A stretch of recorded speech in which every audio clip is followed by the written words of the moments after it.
sans plus tarder, je vous présente le webinaire.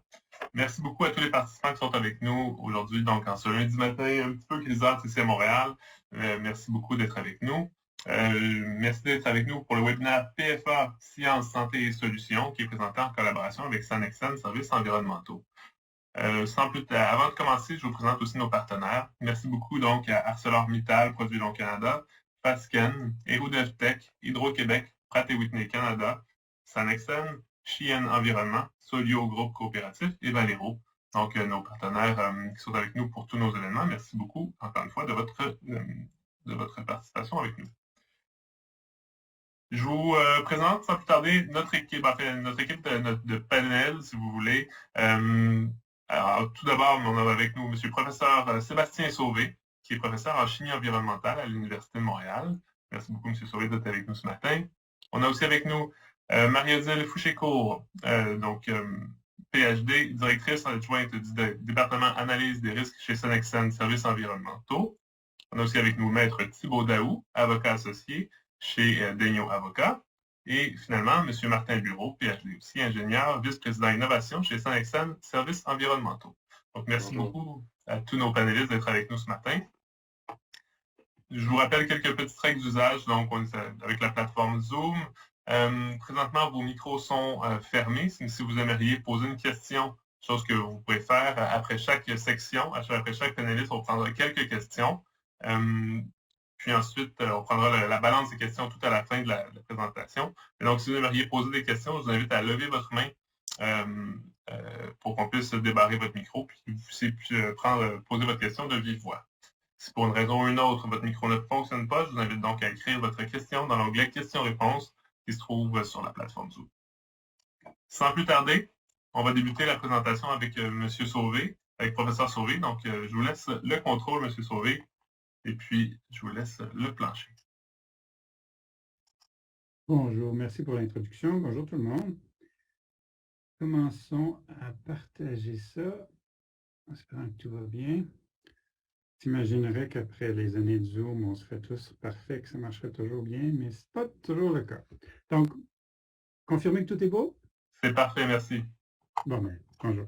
Donc, je m'amuse ou j'ai l'honneur de débuter tout ça. Donc, comme on disait, là, les PFAS, qu'est-ce que c'est? Donc, moi, je suis professeur en chimie de l'environnement. Je travaille sur les contaminants émergents. Donc, ça fait une quinzaine d'années qu'on travaille sur les PFAS. Et donc, il y a 15 ans, j'étais vraiment un drôle de moineau qui travaillait sur des contaminants que peu de gens connaissaient, peu de gens s'intéressaient. Au fil des ans, l'intérêt est clairement a émergé de façon très claire. Donc, l'enjeu, les PFAS, qui viennent de l'anglais, Parent Polyfluoroalkyl Substances, donc des substances paires ou polyfluorées. Je préfère l'acronyme anglais, là, ça évite de complexifier un truc qui est encore plus, déjà assez compliqué. C'est vraiment un exemple parfait de contaminant d'intérêt émergent.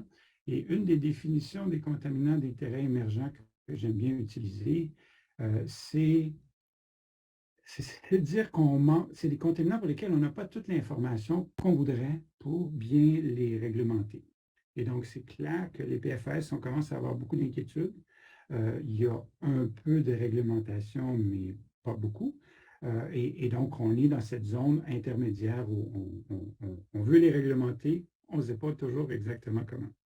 Ils ont un surnom anglophone, les Forever Chemicals, qui est un peu trompeur. Ça donne l'impression que c'est des molécules qui sont parfaitement stables, qu'elles sont impossibles à dégrader ou à transformer, ce qui est faux.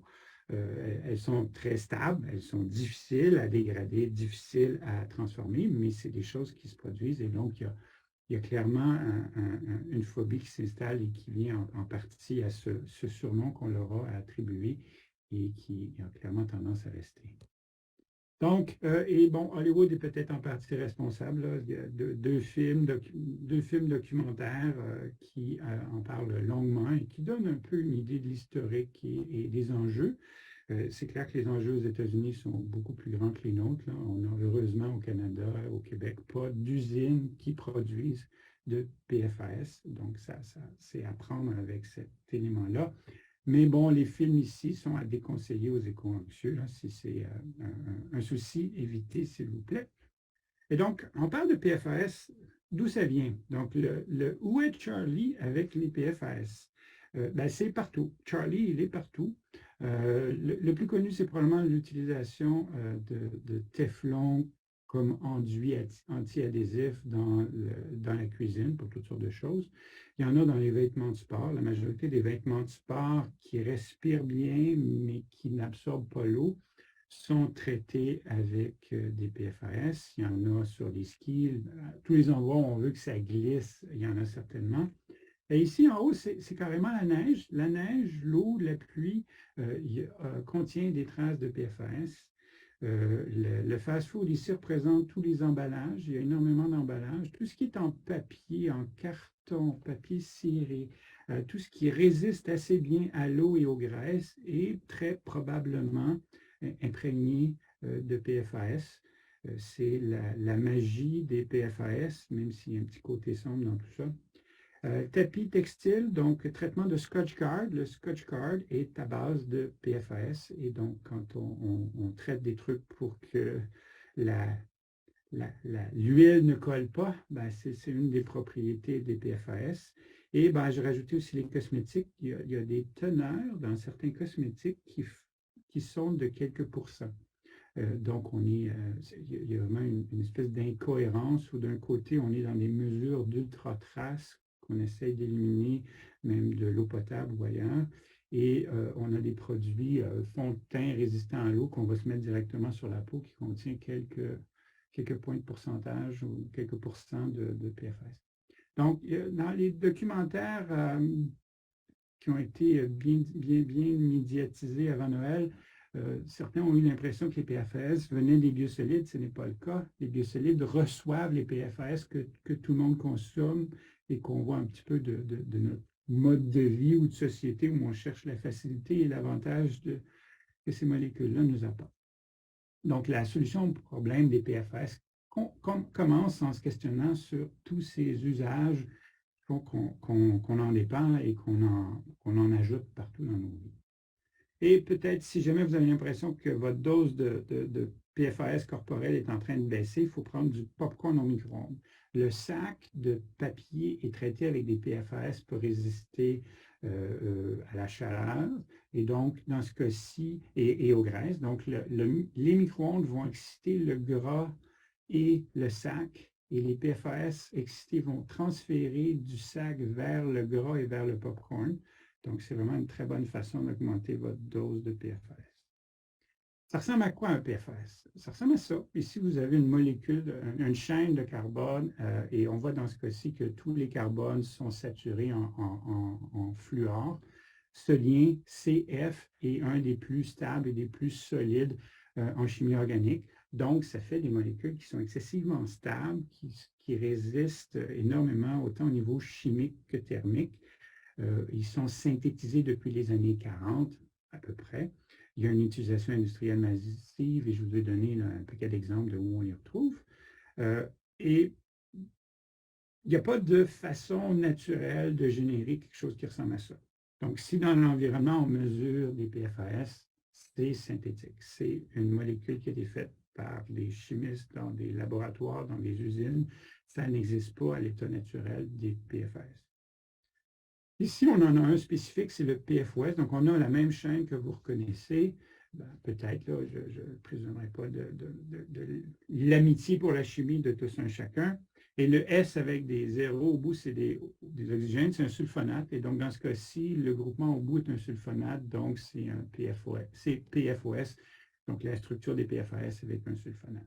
Et donc, dans cette structure-là, on peut s'imaginer que le nombre de carbone peut augmenter ou diminuer, et donc ça nous crée des familles, et on peut changer ce qu'on met au bout ou changer un petit peu la structure de l'arbre qui se promène, et donc on peut avoir carrément des centaines de familles différentes, et dans chacune, la longueur de la chaîne fait qu'on a des molécules différentes, et donc il y a carrément des milliers de molécules de PFAS. Et chacune de ces molécules-là a souvent plus qu'une façon d'être appelée.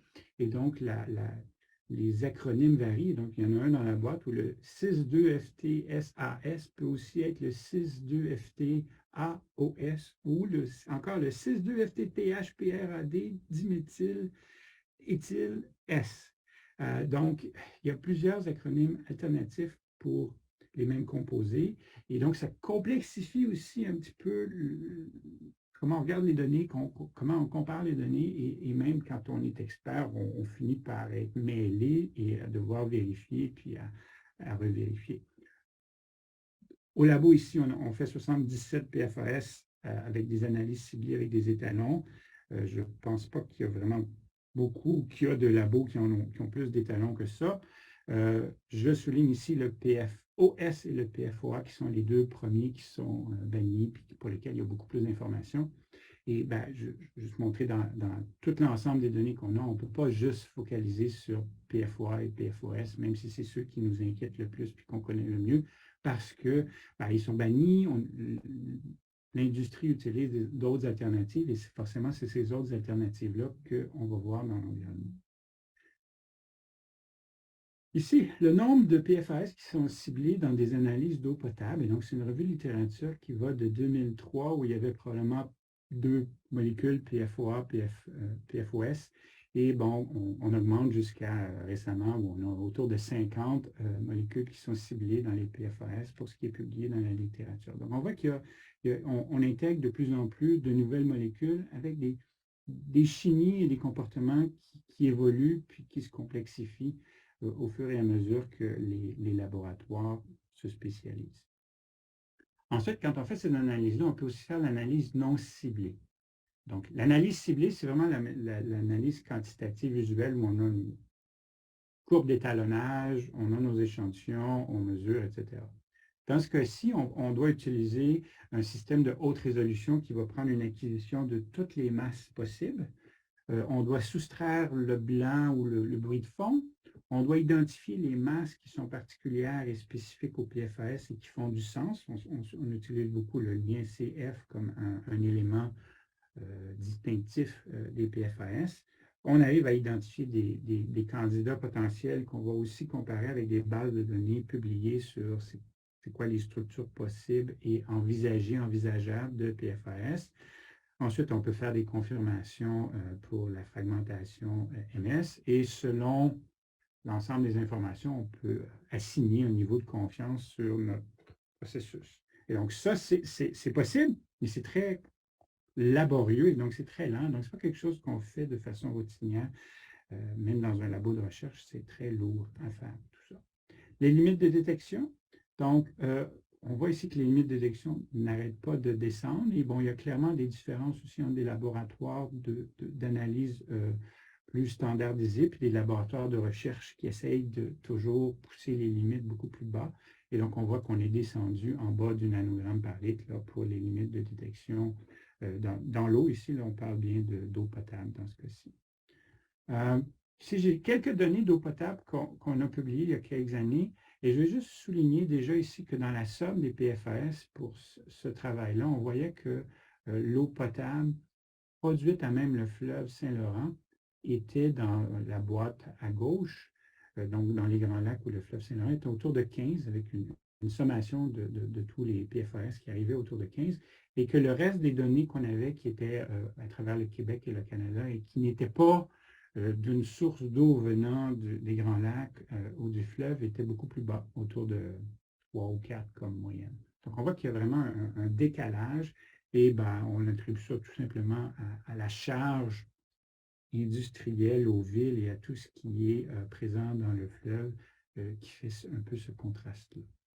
Ensuite, quelques données de PFOS où on voit clairement que le PFOS est bioaccumulé là, entre le zooplancton, les petits poissons et les plus gros poissons.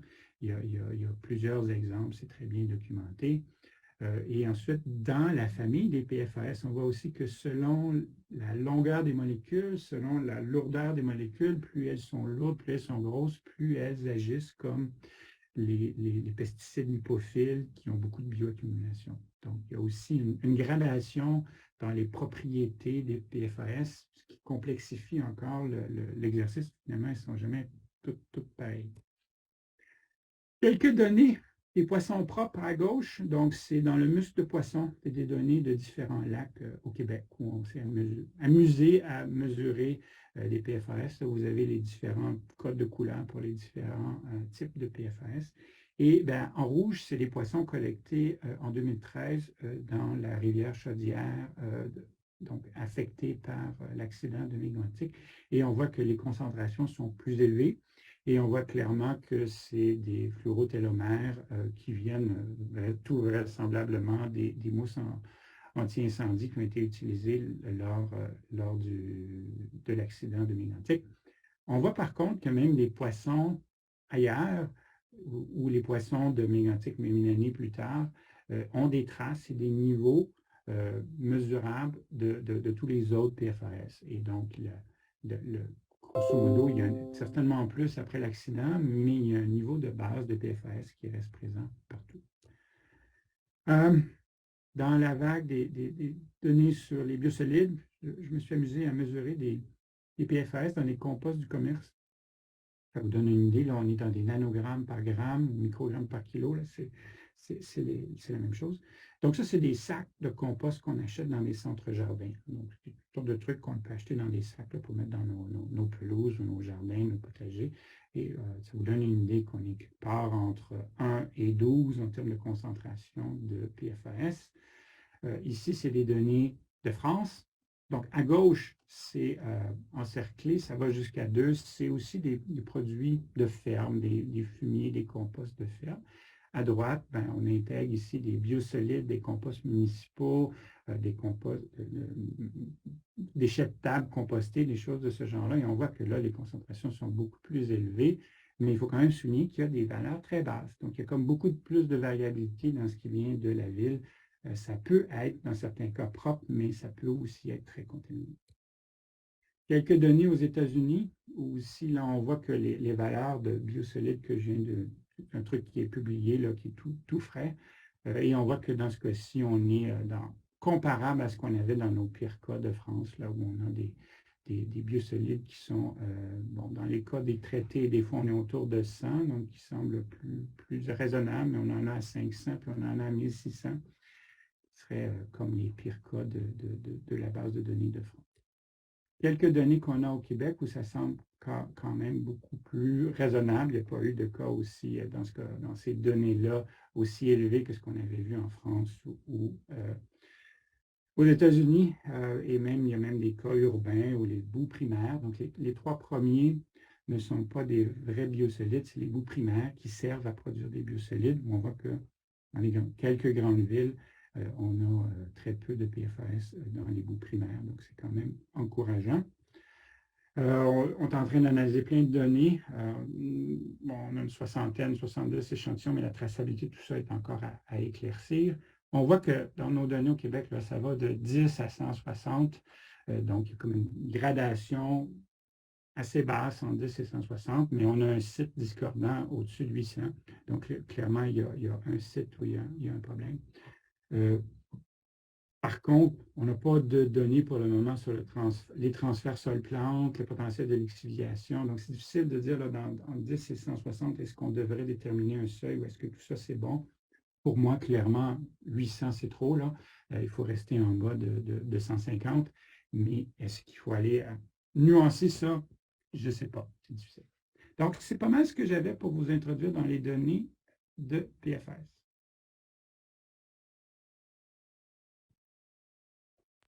Merci beaucoup, professeur Sauvé. Donc, si vous avez des questions sur l'introduction au PFAS, on peut prendre quelques questions maintenant. Sinon, on va prendre des questions à la fin de la présentation, à la fin de tous les webinaires. Est-ce que vous avez des questions pour M. Sauvé?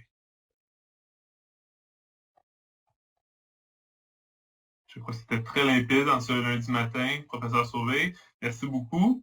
Donc, sans plus tarder, on va passer, oui, donc on nous remercie. On va passer à Mme Fouché-Court pour la suite.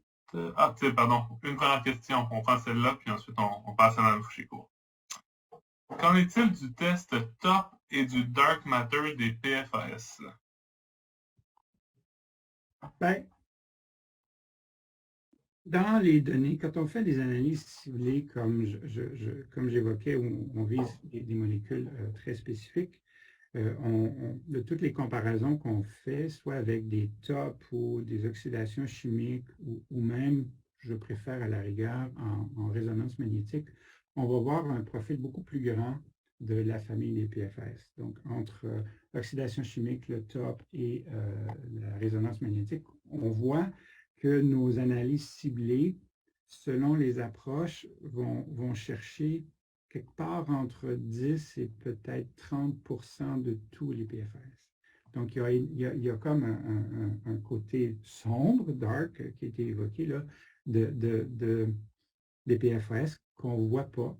Et ben, pour moi, ça veut quand même dire, qu'il y a probablement une bonne dose de principe de précaution à intégrer dans tout ça parce qu'on ne mesure pas tout et on sait qu'il y en a qu'on ne mesure pas. Mais c'est très difficile aussi je préfère travailler à augmenter le nombre de molécules qu'on va mesurer, comprendre ce à quoi on fait affaire, que de me fier à des analyses englobantes où on ne sait même pas exactement clairement qu'est-ce qui est inclus ou qui n'est pas inclus, et surtout l'oxydation chimique ou autre. C'est très dépendant, ce genre de méthode-là, sur le protocole, puis ce que ça va donner est dur à interpréter. Très bien, merci beaucoup. Puis j'ai vu une main levée. Est-ce que Mme Thibault, vous vouliez poser votre question tout de suite ou attendre à la fin de la présentation?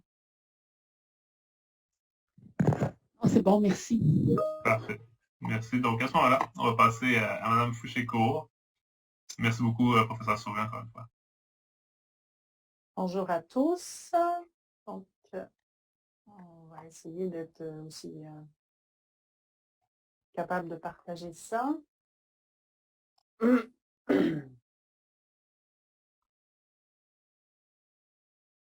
Est-ce que ça fonctionne, le partage? Oui, on n'est sûrement pas en plein écran encore. Il n'est pas en plein écran. Ah, c'est bon? Oui, c'est parfait. Okay. Donc, merci Sébastien pour cette excellente introduction. Tu es génie de la vulgarisation, là, parce que c'est vraiment pas un sujet facile à faire, à rendre digeste. Donc, tu as mis la barre assez haute. Donc, moi, je suis Marie-Odile Piché-Court, je suis toxicologue. Ça fait une vingtaine d'années que je travaille pour Sanexen comme toxicologue. Ça fait une dizaine d'années que j'ai travaillé sur des contrats pour Santé Canada en expertise toxico par rapport au PFAS, que j'ai appelé ici SPFA parce que c'est l'acronyme français, mais je vais le dire en anglais à chaque fois parce que c'est plus facile. Donc, moi, je vais vous parler des risques pour la santé humaine et de ce qui peut être fait en termes de gestion du risque ou de réduction de l'exposition. Donc, c'est parti. Donc, comme le disait Sébastien, des PFAS, il y en a dans plein de produits auxquels on est exposé tous les jours, plus ou moins volontairement. Pourquoi ces substances sont préoccupantes? Elles sont utilisées depuis plus de 60 ans, elles sont omniprésentes, elles sont présentes sous forme de mélange. On en retrouve, comme le disait Sébastien, dans notre vie de tous les jours. Elles sont capables de se transporter jusqu'à l'autre bout de la planète. Et malheureusement, sur ces milliers de substances, on en connaît seulement quelques-unes. Bon, là, j'ai mis un chiffre de 40, ce qui a l'air un peu désuet par rapport au chiffre de Sébastien, mais bon, lui est dans un laboratoire de recherche. Les analyses standardisées sont plutôt entre 30 et 40 substances qui sont faites par des laboratoires commerciaux. C'est des substances qu'on qualifie effectivement de substances éternelles, surtout parce qu'il y a une partie des substances qui est très, très, très difficile à détruire. Puis, ce qui est assez particulier, c'est que même si ces substances sont utilisées à grande échelle depuis plus de 60 ans, on a découvert dans les années 2000 qu'elles étaient extrêmement toxiques pour l'humain, beaucoup plus toxiques que chez l'animal. Ça a été découvert dans le cadre de la contamination d'eau potable à proximité d'une usine de fabrication de PFAS aux États-Unis. Donc, on va rentrer tout de suite dans le vif du sujet. Vous voyez ici, en bleu, ce sont les effets sur la santé qui sont vraiment confirmés chez l'humain. En noir, ce sont ceux pour lesquels on a des très, très grosses suspicions, mais qui sont un petit peu moins confirmés. Tout d'abord, les effets sur le développement affectant le bébé avant sa naissance. C'est prouvé qu'il y a des effets sur la réponse vaccinale, donc sur le système immunitaire.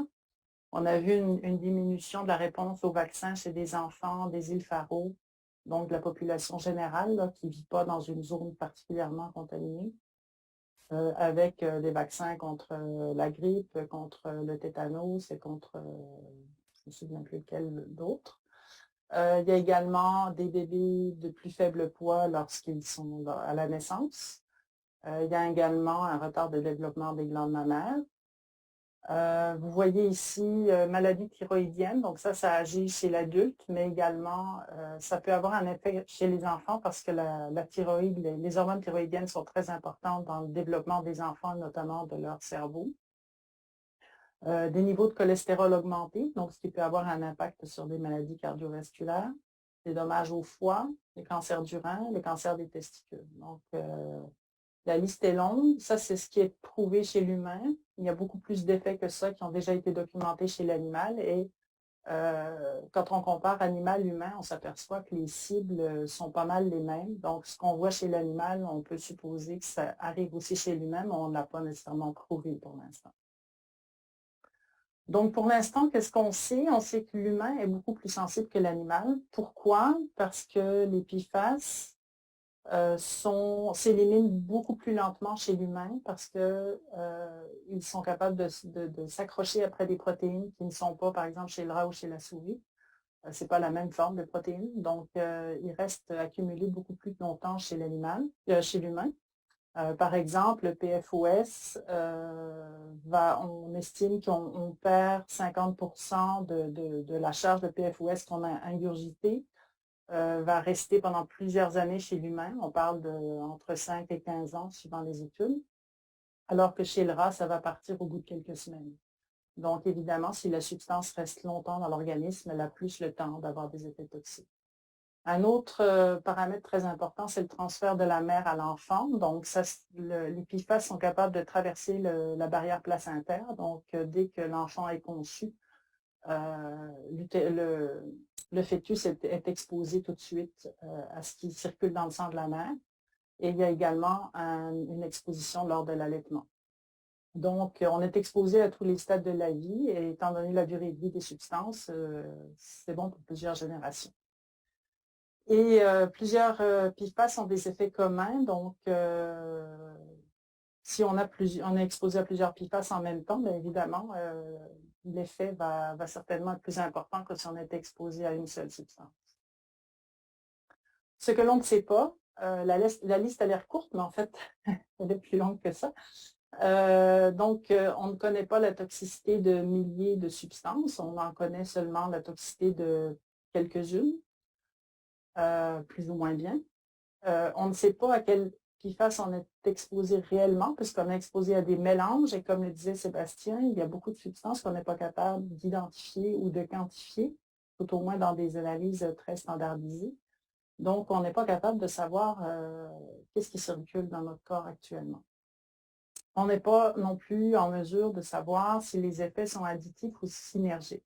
Additif, ça veut dire que 1 plus 1 égale 2, et synergique, c'est 1 plus 1 égale 3, 4, 5. Donc, est-ce qu'en mettant plusieurs PFAS en même temps, l'effet va être beaucoup plus important que si on faisait juste additionner l'effet de ces deux substances-là? Et une autre question qui est partiellement résolue, mais loin d'être totalement résolue, c'est quels sont les niveaux sans danger au PFAS? Alors, à ce niveau-là, comme je le disais, on connaît la toxicité seulement de quelques substances. Ce qu'on connaît est plus ou moins certain, je dirais plutôt incertain dans la majorité des cas. Pour ce qui est de l'exposition, si on fait la mesure dans le sang des personnes, on va mesurer ce qui est dans le sérum ou dans le plasma. Et l'Académie des sciences des États-Unis, en 2022, a établi que si les concentrations dépassent 2 microgrammes par litre pour la somme de 7 substances que je ne vous nommerai pas, il y a lieu de se poser des questions et de savoir pourquoi on est exposé à des niveaux de cet ordre-là. Puis évidemment, si les valeurs sont beaucoup plus élevées, là, il y a vraiment plus d'inquiétude à avoir. Donc, gardez en tête ce 2 microgrammes par litre, on va y revenir tout à l'heure. Et puis, un autre niveau qui est utilisé, c'est ce qu'on appelle les valeurs de référence toxicologiques. Ça, c'est plus, au lieu d'une dose interne, on va parler d'une dose externe. Donc, qu'est-ce qu'on est capable, par exemple, d'ingérer tous les jours pendant toute notre vie sans avoir d'effet sur la santé. Alors, les premières valeurs ont été établies en 2016 par EPA, puis après, il y en a eu beaucoup dans les années 2016, 2018, 2019, notamment par Santé Canada aussi. Malheureusement, ces valeurs-là étaient basées essentiellement sur des données chez l'animal, parce que les données chez l'humain n'étaient pas tout à fait suffisantes. Et il s'avère avec les nouvelles données que ces valeurs-là sont désuètes. Donc, on s'en va vers des valeurs plus restrictives. Je vous donne ici un exemple pour le PFOS. Dans les années, en 2016-2018, les valeurs étaient de l'ordre de 2, 10-5. Donc, ça, c'était la dose qu'on pouvait prendre, qu'on pensait sécuritaire. À partir des données chez l'humain en 2021, on arrive à une valeur qui est de 7500 fois plus faible. Donc, on a quand même, en quelques années, dans 4-5 ans, on a une diminution très, très, très importante du niveau sécuritaire déterminé selon les mêmes pratiques, mais avec des données différentes. Pour ce qui est de l'exposition, je vous ai parlé tout à l'heure du 2 microgrammes par litre. Alors, il y a des études qui sont faites depuis plusieurs années, des suivis qui sont faits sur la population générale, notamment l'enquête canadienne sur les mesures de la santé, les ECMS. Il y a plusieurs cycles, donc tous les 2 ans, il y a un nouveau cycle qui se fait. Les données du cycle 6, donc les plus récentes, 2018-2019, sur les enfants, les personnes de 3 à 79 ans indiquent, comme les études antérieures, que plusieurs SPFA ont été détectés dans la quasi-totalité des échantillons. Et on parle ici des plus toxiques, notamment le PFOA, le PFOS, le PFHXS.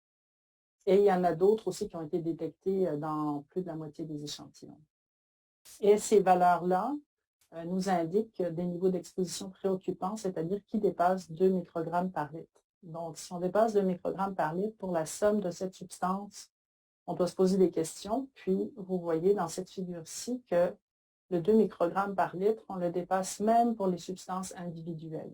Vous voyez ici, en bleu, ça veut dire que ça représente 95% de la population. Donc, il y a vraiment 5 à 10% de la population qui dépasse le 2 microgrammes par litre individuel.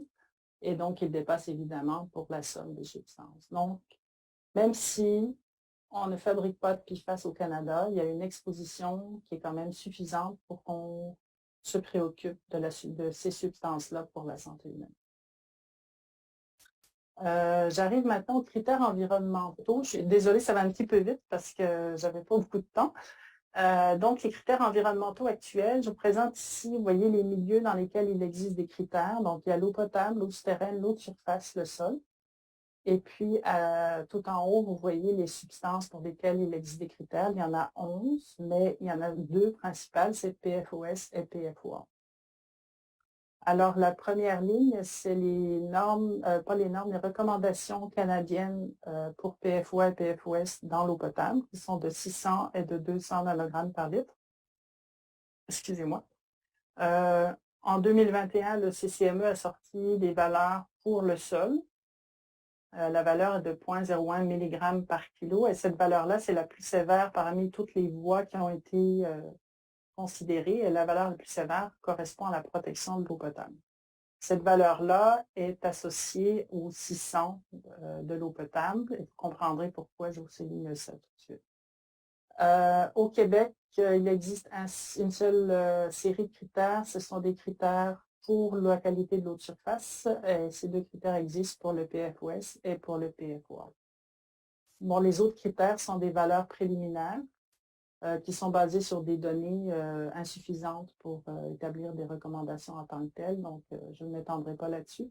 Retenez simplement que seulement 2 substances sont associées à des critères officiels et que ces critères-là pourraient très probablement être révisés à court ou moyen terme puisque la toxicité va être révisée certainement très prochainement.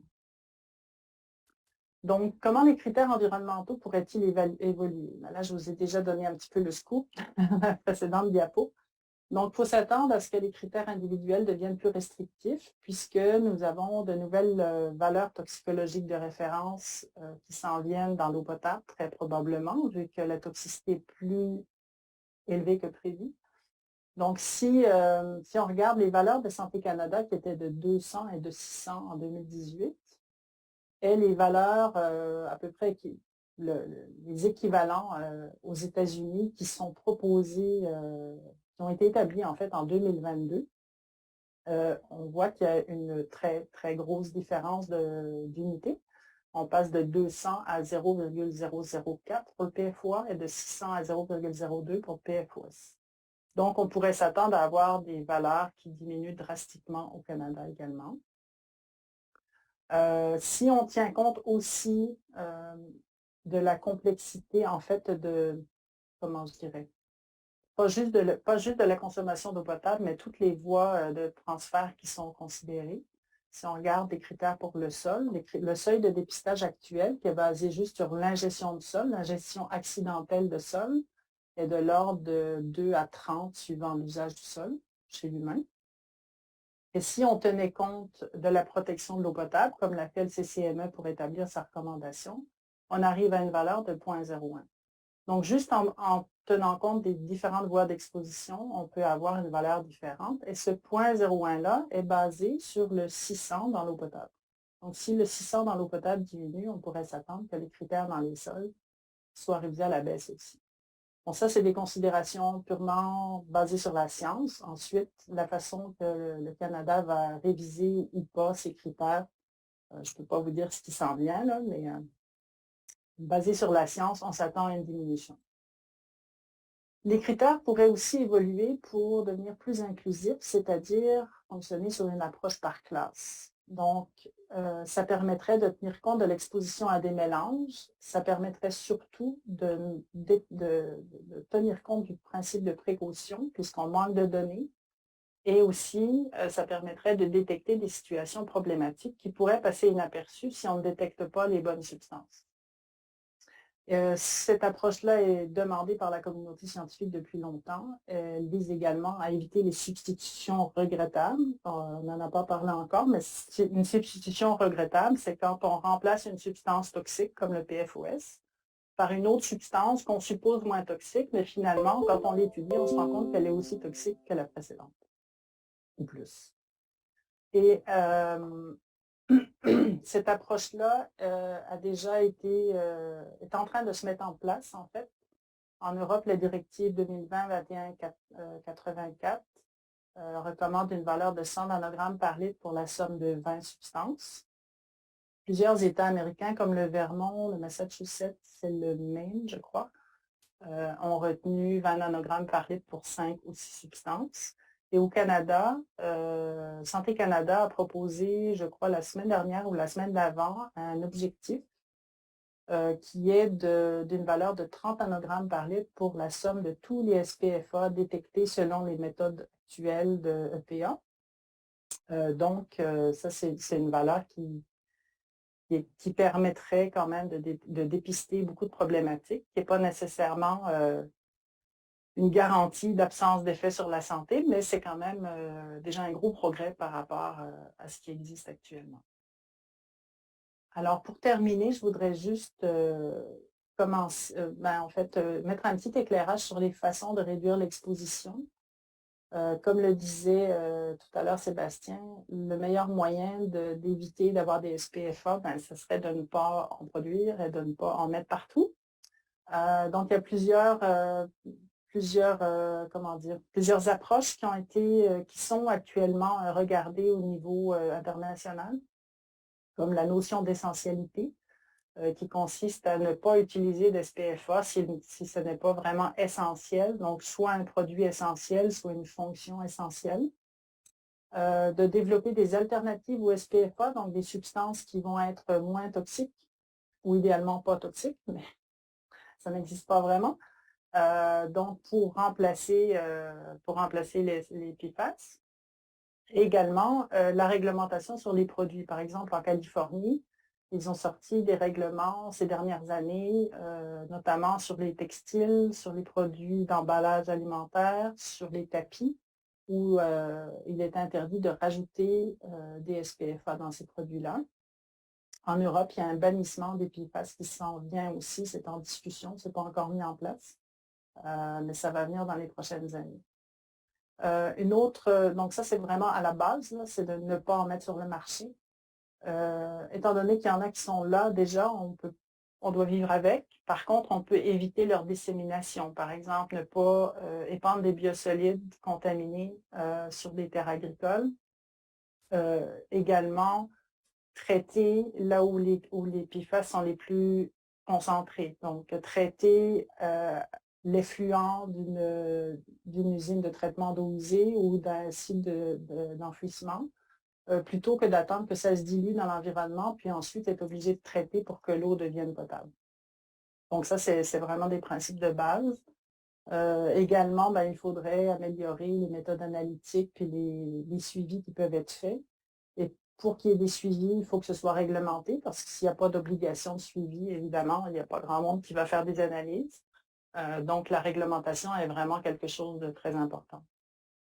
Et en attendant, bien, si on veut vraiment savoir quels sont les risques, il faut utiliser la meilleure information qui est disponible.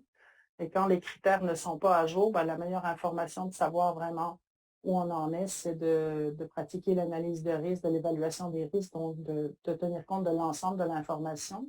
Ça permet aussi de savoir si la source ou la situation qu'on regarde est vraiment problématique quand on tient compte de l'exposition en général, puisque, par exemple, l'eau potable va, dans bien des cas, représenter une source minime par rapport à l'ensemble de l'exposition. Ça ne veut pas dire qu'il ne faut pas s'en occuper, mais il faut relativiser et mettre les efforts au bon endroit. Donc, idéalement, il faudrait que tout ça soit regardé ensemble et que ce soit comme itératif, qu'on essaie d'agir tout le temps au pire endroit pour améliorer la situation et faire en sorte que l'exposition de la population soit de plus en plus faible.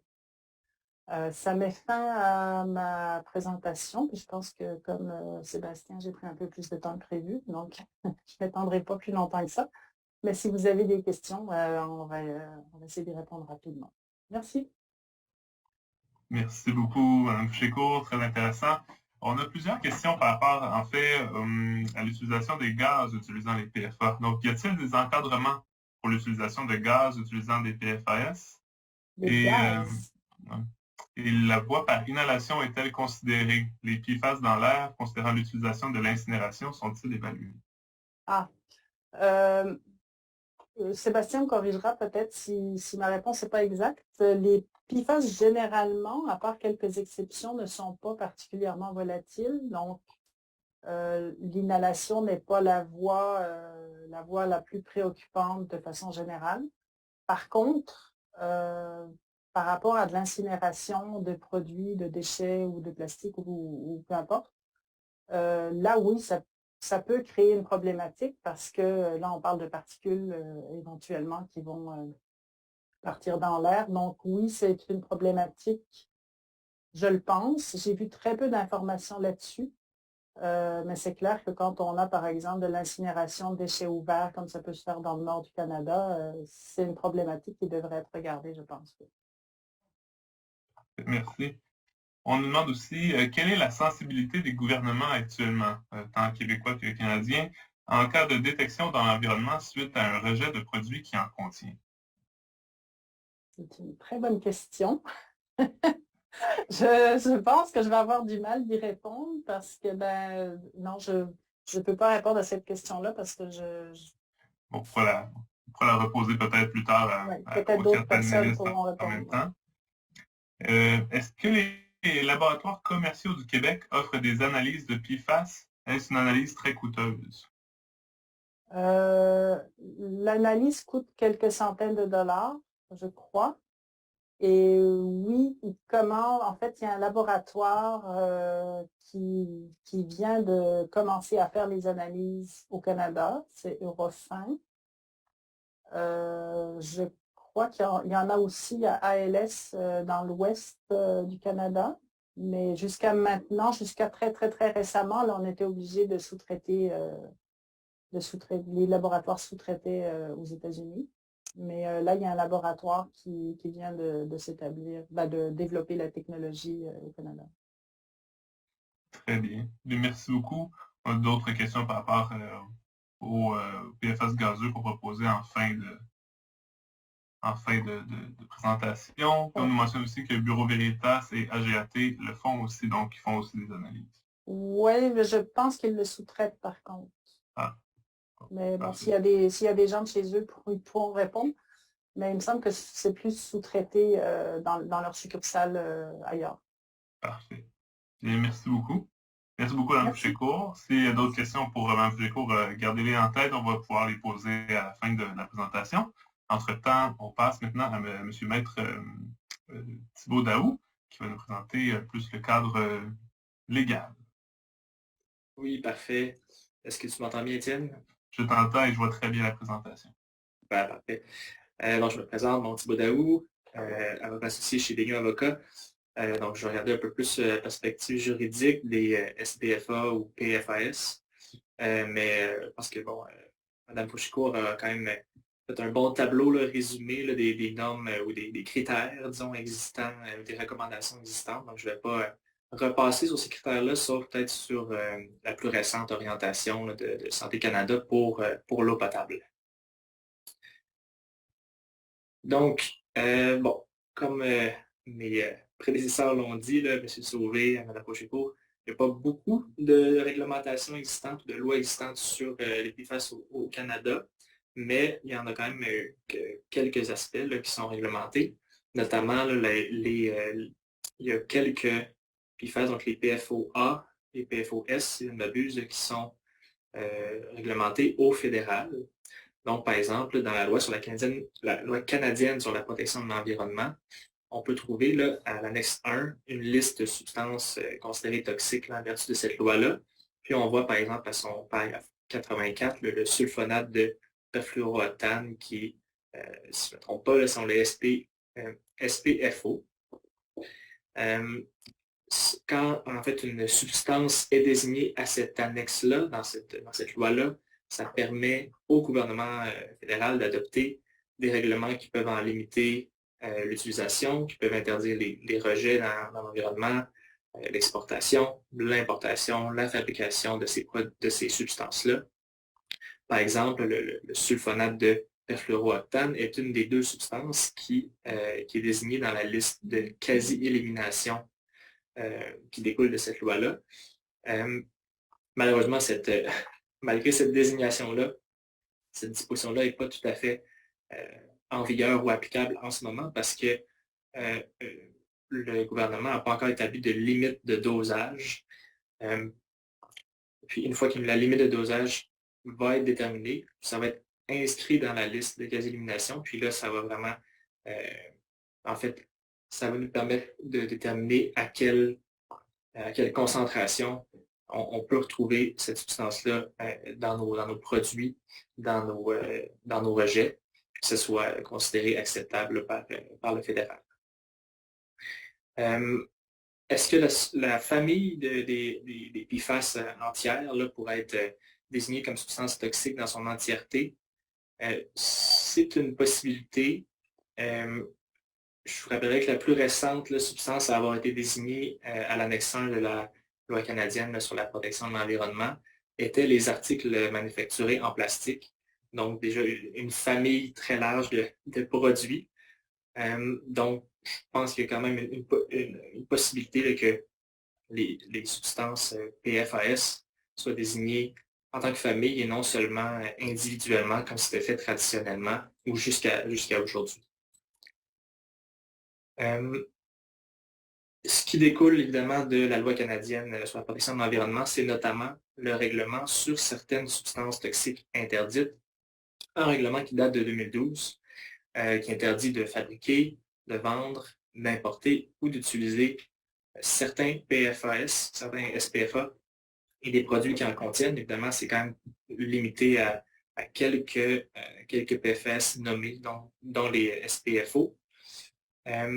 Par contre, on permet plusieurs exceptions à ces interdictions-là, dont l'utilisation de mousse anti-incendie qui contiendrait des SPFO sous certaines concentrations. Ce règlement-là, ça a été annoncé en fait qu'il allait être modifié. Donc, il est voué à être remplacé en 2023 par un règlement du même nom. Le projet de règlement a été publié en mai dernier à la Gazette du Canada. On ajoute notamment des interdictions pour 2 substances ignifuges, donc le déchlorane plus et le décabromodiphényléthane. M'excusez, je ne suis pas chimiste, donc je ne suis pas habitué à lire aussi rapidement tous ces noms de substances. Évidemment, dans ces cas-là, on prévoit également des exceptions avec des durées déterminées, par contre, pour les utilisations qu'on en fait. Donc, quand on va voir ce projet de règlement-là, on prévoit, par exemple, l'utilisation, la vente et l'importation de produits de bandes de friction pour des moteurs d'aéronefs qui contiendraient du déchlorane plus. On pourrait en utiliser jusqu'au 31 décembre 2020. Pas 2020, excusez-moi, 2030.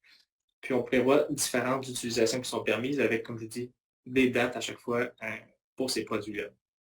Par exemple, on prévoit aussi qu'on peut utiliser des produits qui contiennent des DBPE pour la fabrication de produits de câbles et de fils pendant 5 ans suivant la publication du dit règlement. Par contre, on prévoit aussi que certaines de ces exceptions-là qui étaient déjà prévues au règlement de 2012 vont être retirées. Donc, on va mettre un peu plus de restrictions sur ce qui existait déjà pour les APFO, SPFO et les produits, notamment les produits polybromo diphényléther. Mais évidemment, on maintient d'autres exceptions dans la réglementation. On n'enlève pas tout, on en maintient quand même, mais encore une fois, avec des durées limitées. Par exemple, on maintient l'utilisation de mousses incendie contenant des mousses à formation de pellicules aqueuses ou AFFF en anglais. Puis par exemple, on nous dit que l'utilisation de produits, d'articles manufacturés qui contiennent des APFO qui étaient utilisés au moment de l'entrée en vigueur du projet de règlement, on va continuer à les permettre. L'utilisation de ces produits-là ne devienne pas illégale au moment où le règlement entre en vigueur, parce qu'il était déjà existant, déjà utilisé dans notre inventaire, etc. Il y a des seuils de concentration qui sont déterminés dans ce règlement-là et dans les exceptions. Des seuils de concentration pour lesquels ces substances, on considère que leur présence serait incidente et donc l'interdiction ne serait pas applicable. C'est vraiment différent dépendamment des substances. Des fois, c'est 1 ppm, des fois, c'est 10, des fois, c'est 500. Donc, il faut aller voir vraiment précisément pour chaque matière pour voir le seuil qu'on considère incident. Ici, je vous remets en fait le tableau de Mme Fouché-Court, qui, comme je le disais, résume très bien les recommandations ou critères existants actuellement au Québec et au fédéral. Et la diapositive sur l'objectif qui est proposé donc, pour le Canada. Donc, la somme de tous les SPFA détectés à 30 nanogrammes par litre. Évidemment, une recommandation de Santé Canada comme celle-là, qui est en période de consultation, ça cherche à inspirer les législatures provinciales. Donc, ce n'est pas une réglementation sur l'eau potable qui est applicable directement. Il faut que les provinces l'intègrent dans leur propre règlement. Par exemple, on pensait à la norme sur le plomb dans l'eau potable. La recommandation de Santé Canada avait été adoptée en 2019, puis c'est en 2021 qu'au Québec, on a fait la modification réglementaire nécessaire pour arriver à accoter cette recommandation-là de Santé Canada. Donc, évidemment, les provinces peuvent prendre leur temps pour intégrer ces recommandations-là. Au Québec, bon, comme on disait, pour l'instant, il n'y a pas de normes pour les SPFA pour l'eau potable en tant que telle. Les réglementations fédérales existent. Oui, il y en a une qui est en consultation actuellement, mais il y en avait déjà des existantes pour certains SPFA depuis 2018 et 2019 qui n'étaient pas encore intégrés au niveau du Québec. Pour l'intégration de ces normes-là, ça prend souvent un événement déclencheur externe. Je pense que la nouvelle norme qui est en train qui est en consultation, en fait, et l'engouement, bon, médiatique et scientifique actuel autour des PFAS pourrait être la bougie d'allumage qui pousse le gouvernement du Québec à adopter cette norme pour l'eau potable. Autrement, évidemment, comme ils sont absents de la plupart des réglementations provinciales, les PFAS, comme ils sont absents, en fait, il faut qu'on se rabatte sur les dispositions qui sont plus de portée générale. Donc, par exemple, l'article classique de l'article 20 de la loi sur la qualité de l'environnement, qui nous dit qu'on ne peut pas rejeter un contaminant dans l'environnement s'il est susceptible de porter atteinte à la vie, à la santé, à la sécurité, au bien-être, au confort de l'être humain, de causer un dommage ou de porter autrement préjudice à la qualité de l'environnement, aux écosystèmes, aux espèces vivantes et aux biens. Ça, cette disposition-là s'applique en l'absence de normes. Donc, puisqu'on n'a pas de normes applicables, on se rabat sur ce volet général-là, d'une interdiction générale d'émettre des contaminants qui peuvent être dommageables à l'humain ou à l'environnement. Évidemment, ça nécessite quand même une preuve. On ne peut pas simplement dire que c'est dommageable de par sa nature. Il faut quand même faire une preuve sur les poissons ou sur l'habitat qui a reçu, par exemple, les concentrations de PFAS. Il y a d'autres dispositions générales qui existent également là, au Québec qui pourraient être applicables. Par exemple, les normes pour les effluents de stations d'épuration qui doivent respecter une chronicité aiguë, une toxicité aiguë à l'effluent. Puis, d'autres articles, par exemple, de la loi sur les pêches qui sont assez générales sur le fait de ne pas endommager ou de ne pas porter atteinte au poisson ou à son habitat. Aux États-Unis, la question des PFAS est plus avancée au niveau réglementaire, mais aussi au niveau des tribunaux, parce qu'évidemment, c'est là qu'il y avait les principaux producteurs de PFAS, les fabricants de ces produits, de ces substances. Donc, au début des années 2000, il y a eu beaucoup de recours intentés directement contre les compagnies qui fabriquent les SPFA, les PFAS, donc les DuPont, les 3M de ce monde. Donc, c'était souvent des recours d'individus ou de municipalités contre ces compagnies-là, qui évidemment évoquaient des dommages à leur santé ou à leur source d'eau potable, des dommages économiques divers. Récemment, par contre, on voit une tendance, un élargissement, encore une fois aux États-Unis, au niveau des recours judiciaires. Donc, on voit des recours intentés contre, par exemple, des entités ou des entreprises qui ont utilisé des mousses anti-incendie contenant des PFAS et que ces PFAS-là auraient atteint la nappe phréatique ou l'eau de surface, par exemple sur des bases militaires. Il y a un recours contre la Navy américaine pour une de ces bases, justement, où les PFAS utilisés dans les mousses incendie auraient percolé dans l'eau de surface et auraient contaminé l'eau d'une ville en particulier. On voit également des recours qui sont en cours, donc je n'ai pas les conclusions malheureusement de ces recours-là, mais ils sont actuellement devant les tribunaux contre des entreprises qui utilisent des PFAS dans leurs produits de consommation. Comme l'a dit M. Sauvé, Mme Pocheco, il y en a dans les emballages alimentaires, dans les produits cosmétiques. Donc, on a vu des recours, notamment en Californie, collectifs ou individuels contre des entreprises qui utilisent des PFAS dans leurs produits d'emballage, leurs produits de consommation, comme Burger King, par exemple. Puis également des recours contre des entreprises qui ont rejeté des PFAS dans l'eau destinée à la consommation. Les recours sont généralement intentés par des individus, des villes, de plus en plus des départements provinciaux, en guillemets, aux États-Unis, donc le département des États individuels contre les différentes personnes qu'on vient de nommer ici. Évidemment, bon, comme mes collègues l'ont mentionné, il n'y a pas de producteurs de PFAS au Canada. Donc, les recours, comme on a vu, comme les Dupont et 3M, bon, ce ne serait pas nécessairement reproductible ici. Par contre, les plus récents recours, la diversité qu'on voit, c'est plus un risque qu'on peut voir ici, mais évidemment, on n'a toujours pas vu la fin de ce recours-là aux États-Unis, donc c'est difficile de présumer où est-ce qu'on s'en va.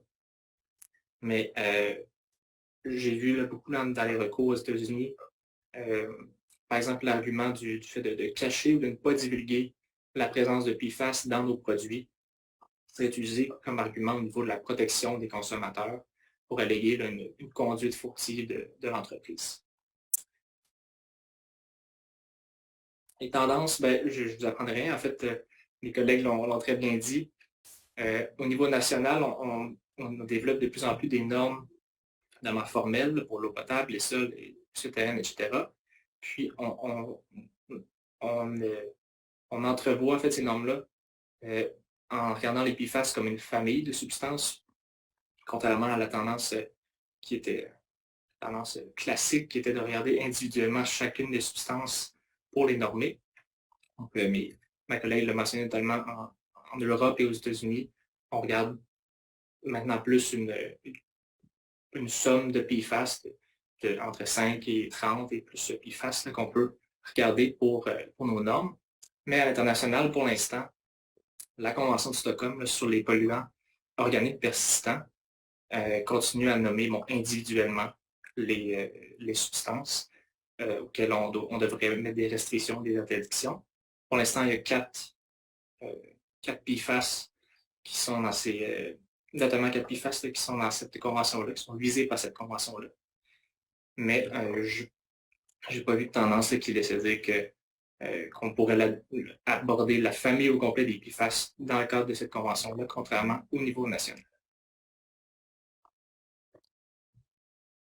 Donc, ça fait le tour pour moi.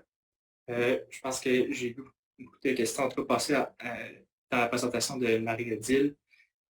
Donc, je ne vais pas regarder ça pendant la prochaine présentation aussi pour pouvoir apporter un peu mon opinion sur ces questions-là.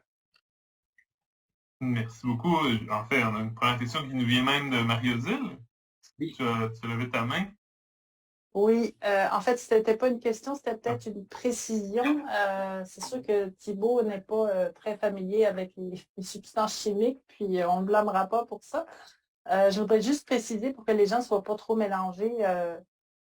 HBCD, PBDE, ça, ce n'est pas des PFAS. Fait que les PFAS qui ont été cités dans la présentation de Thibault, c'était PFOA, PFOS.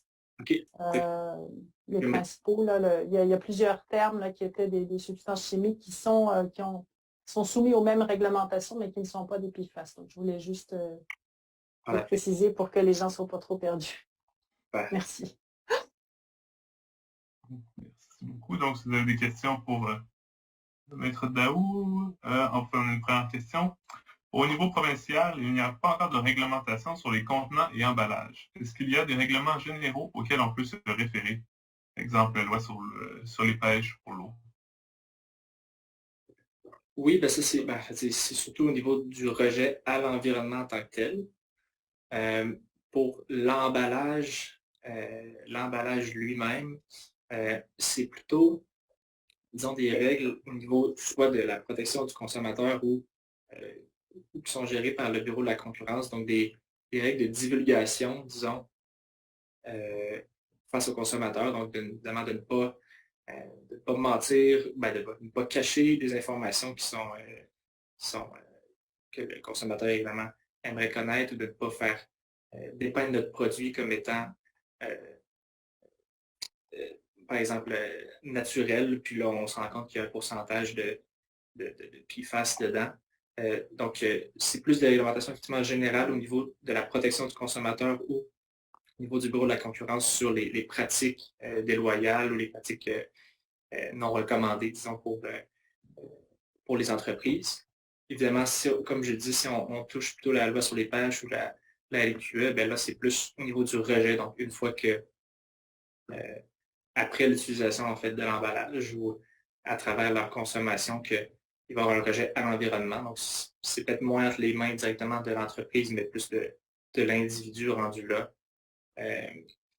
De bien gérer en fait, ces déchets pour pas qu'ils soient rejetés à l'environnement une quantité de PFAS qui serait supérieure à ce qu'on s'attendrait. Mais évidemment, comme on l'a dit pour l'instant, pas de normes formelles. Donc, les rejets ne sont pas recommandés, évidemment. Mais quand les normes plus précises vont arriver en vigueur, ça va permettre évidemment à l'État de tenir responsable de plus précisément de nos rejets une fois rendus à l'environnement. Très bien, merci beaucoup. Je vois d'autres questions, mais on pourrait les poser peut-être en groupe là, à la fin de la présentation. Merci beaucoup, Maître Daou. Puis, on passerait maintenant donc à M. Bureau. Bonjour tout le monde. Bonjour. Petit instant pour partager ma présentation. Ça devrait être le bon écran. Effectivement. Bon, par contre, je vous vois. Je vais passer ça pour voir les deux écrans en même temps. Ben, bonjour tout le monde. Première réaction, je suis vraiment content d'avoir assemblé cette présentation avec le CPEQ. On les remercie. Puis c'est trippant de voir la qualité des présentateurs avant qui nous donnent des aperçus fort différents mais complémentaires là, de la question des PFAS. Alors, comme citoyen, père de famille humain, ma première réaction, c'est est-ce qu'on va manifester là, en face d'un quelconque ministère au gouvernement du Canada ou du Québec, ou on s'en va se coucher en petite boule dans notre lit parce qu'ils sont partout puis on va tous mourir. C'est quand même assez inquiétant et on voit des réactions de cet ordre-là dans la population. Moins au Canada, mais aux États-Unis, ce qu'on appelle la public awareness, là, je m'excuse de l'anglicisme, est vraiment à son paroxysme actuellement aux États-Unis et on voit, et je reçois personnellement, des appels de gens qui sont impliqués dans le domaine du traitement des eaux municipales en particulier et qui freak parce qu'ils ont les assemblées citoyennes avec des gens en colère qui disent « Pourquoi vous nous faites ça? » On est rendu là. Ça a pris énormément d'enflure, mais c'est un authentique problème qu'il faut régler. Donc, rassurons-nous. Est-ce que ça change le slide, ça, quand j'avance? Oui. Donc, rassurons-nous, il y a des solutions, mais il n'en demeure pas moins que le problème est très étendu. Cette présentation-là, cette page le montre bien. Les PFAS sont partout. On voit des industries. Donc là, ici, on entend souvent au Canada, on ne fabrique pas de PFAS, mais on en utilise en tabarnouche, par exemple. Donc, on en utilise dans le domaine du textile, on en domaine, je ne ferai pas la liste, mais vous comprenez, il y en a beaucoup. Donc, on peut très, très bien retrouver des PFAS dans nos usines qui rejettent, par exemple, après traitement, mais comme les PFAS ne sont pas traités directement dans les cours d'eau, on peut les retrouver dans des produits manufacturés en fin de vie ou dans des déchets, tout simplement, à des sites d'enfouissement. Donc, malheureusement, les sites d'enfouissement sont pognés avec ce problème-là à venir, appréhender. Aux États-Unis, la compagnie Waste Connection, il y a 1 an, a publiquement déclaré qu'elle allait régler ce problème-là. Il allait être le leader de l'industrie et ils le sont.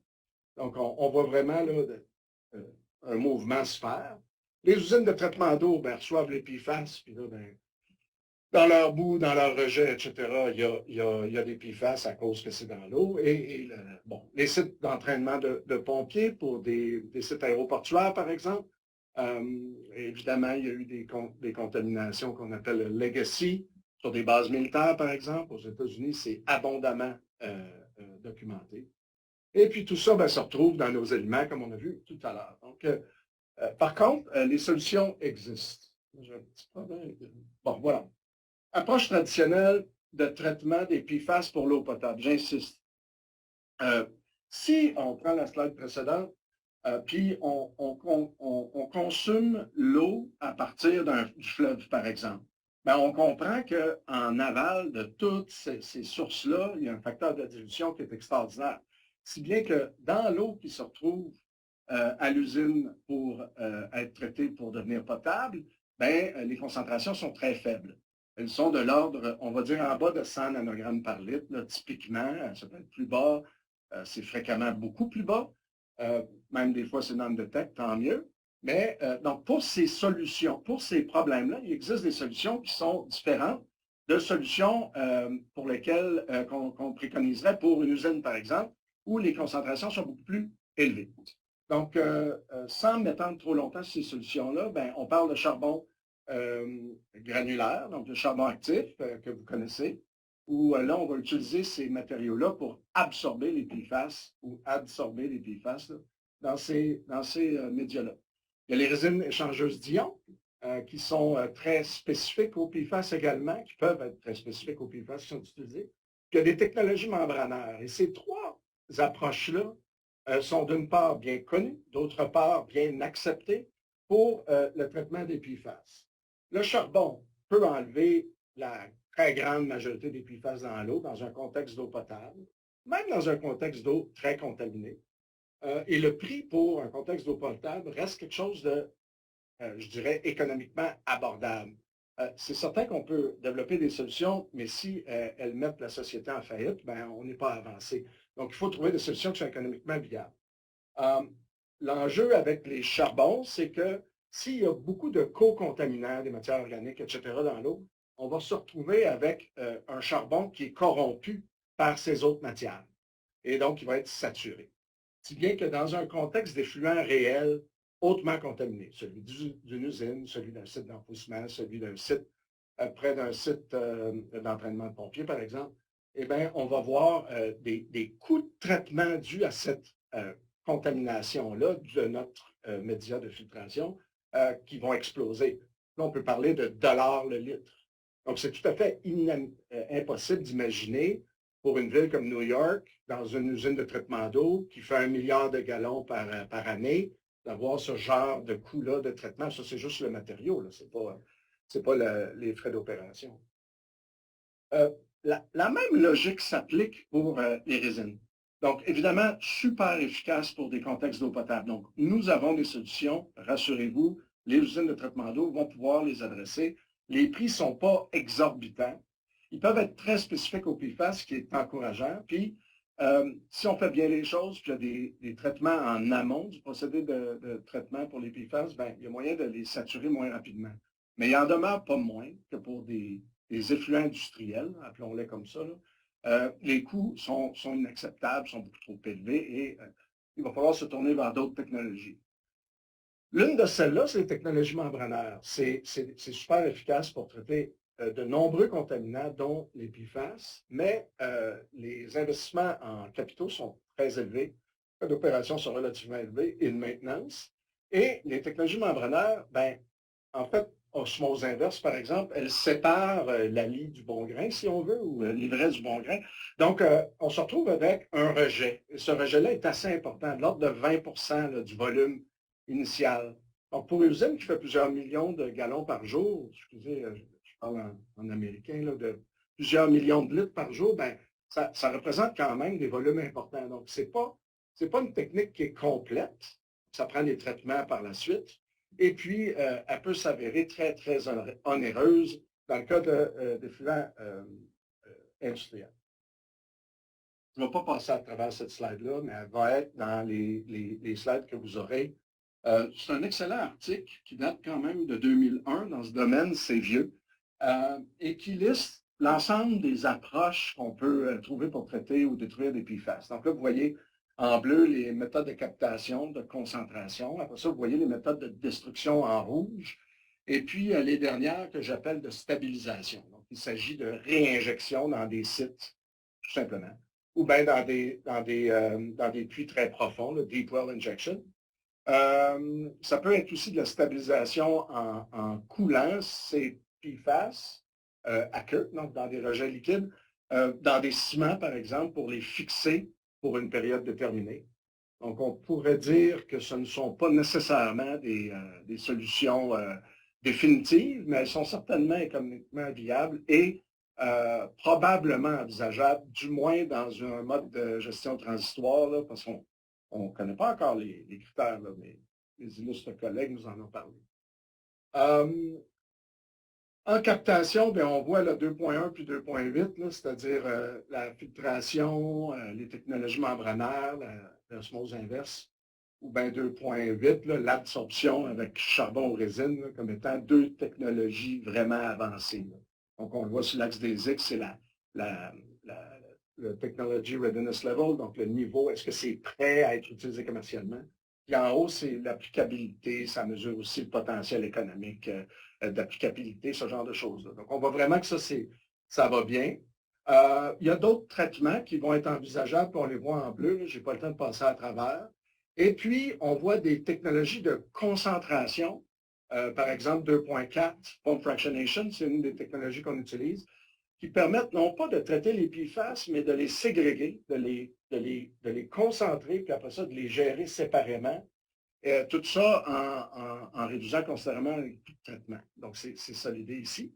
Et puis, donc, si vous voulez regarder cette slide-là, j'ai mis des flèches parce que depuis 2021, la technologie a déjà beaucoup évolué. Donc, 2.4 était bas dans le chart. Maintenant, il est pas mal haut. Ce n'est pas seulement moi qui le dis, c'est le APA.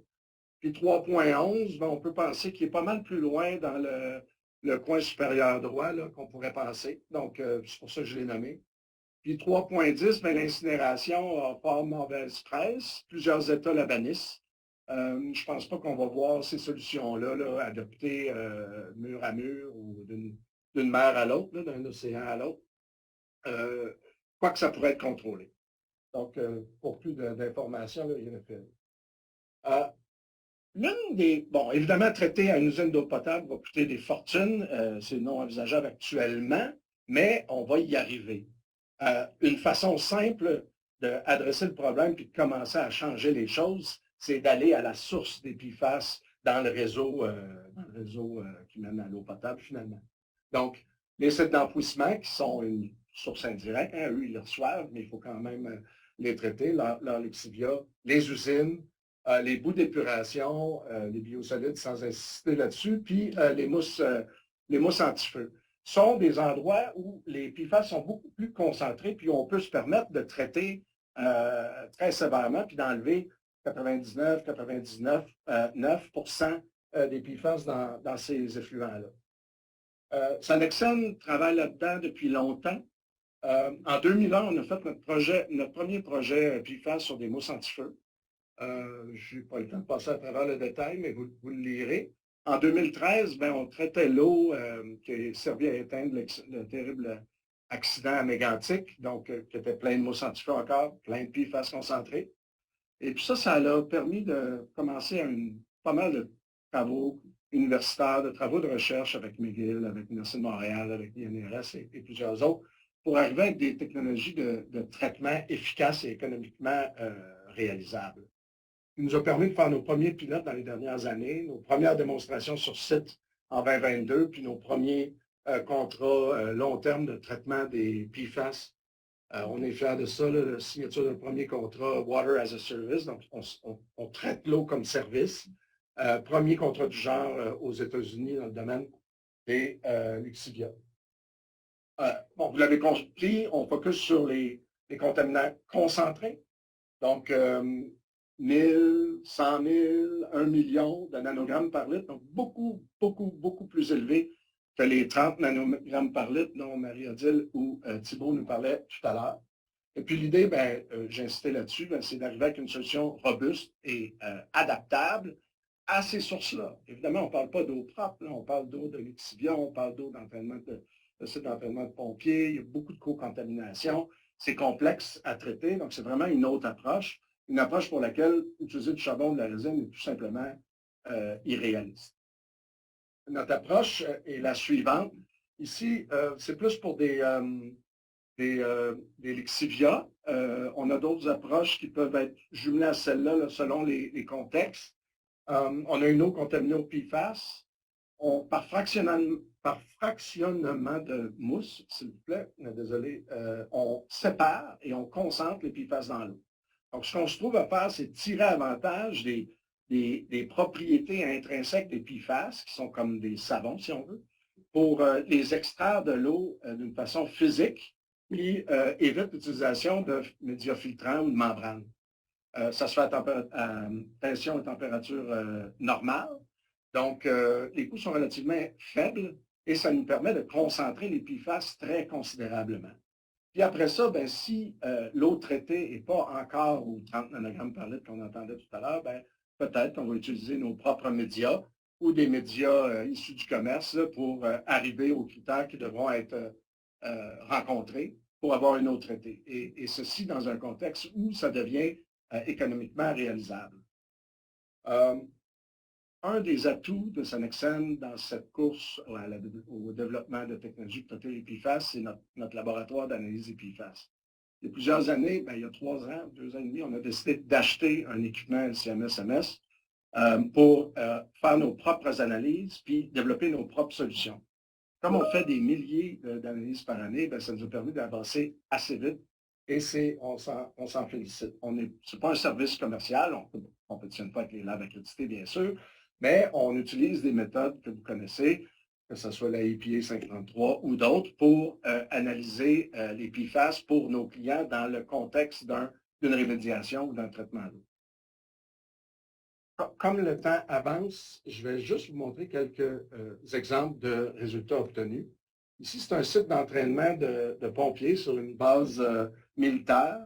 La somme des PFAS dans l'eau était de 1,6 ppm, c'est-à-dire 1 600 000 ou 680 000 nanogrammes par litre.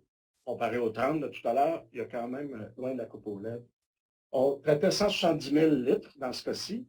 Et à travers notre procédé, on était capable de le réduire à 4 000. Donc, de 1 680 000 à 3 300. 99,8 d'enlèvement. Alors, vous me direz, on est loin du 30, vous avez raison. Mais on n'a pas utilisé de charbon de résine ou de membrane pour arriver à ces 3 000-là. Puis on le fait à un coût vraiment compétitif. Ce qui nous permet, si vous voulez, d'une façon conceptuelle, pensez que vous avez sauvé, si vous aviez à faire ce traitement-là, 99,8 de votre charbon. Donc, ça devient intéressant par la suite d'aller avec des technologies plus pointues pour enlever et rejoindre le critère qui sera demandé. Donc, dans ce cas-ci, il n'y avait pas encore de critère. Dans ce cas-ci, là, c'est un site aéroportuaire. La somme des PFAS était moins élevée. On était à 38 000 nanogrammes par litre. Ça laisse beaucoup plus, 1000 fois plus élevé que le 30 nanogrammes par litre. On a traité encore une fois là, 2 réservoirs de 170 000 litres chacun, là, dans ce cas-ci. Et puis, on a réussi à les réduire à 30 dans une formule qui serait économiquement viable pour un traitement à long terme de ces eaux-là.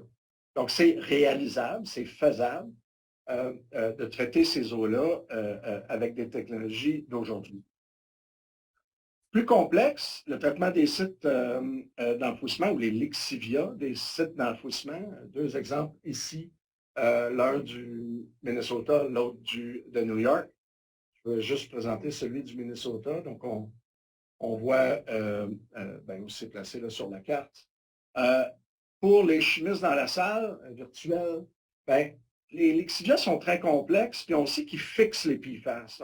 On se rend compte que les longues chaînes qui sont probablement initialement enfouies au site d'enfouissement, finalement, ne sont pas si présentes que ça dans les lixivia. Si on regarde ici, 5 lixivia du même site, mais c'est 5 cellules différentes, on voit que dans certains cas, le rapport, excusez-moi, ça c'est une image, je ne suis pas capable de le traduire. Donc, le ratio des petites chaînes sur les longues chaînes de PFAS sont de l'ordre de 2 ou plus de 2 pour la cellule 4 et la cellule 5. Alors que pour la cellule 1, 2, 3, c'était de l'ordre de 1. Donc, ça varie énormément et la recette qu'on doit utiliser pour traiter les PFAS doit varier de la même façon. Bon, on passe aux résultats rapidement. Dans ce cas-ci, on avait une somme des PFAS de l'ordre de 60 000 nanogrammes par litre ou 50 000 dans ce cas-ci.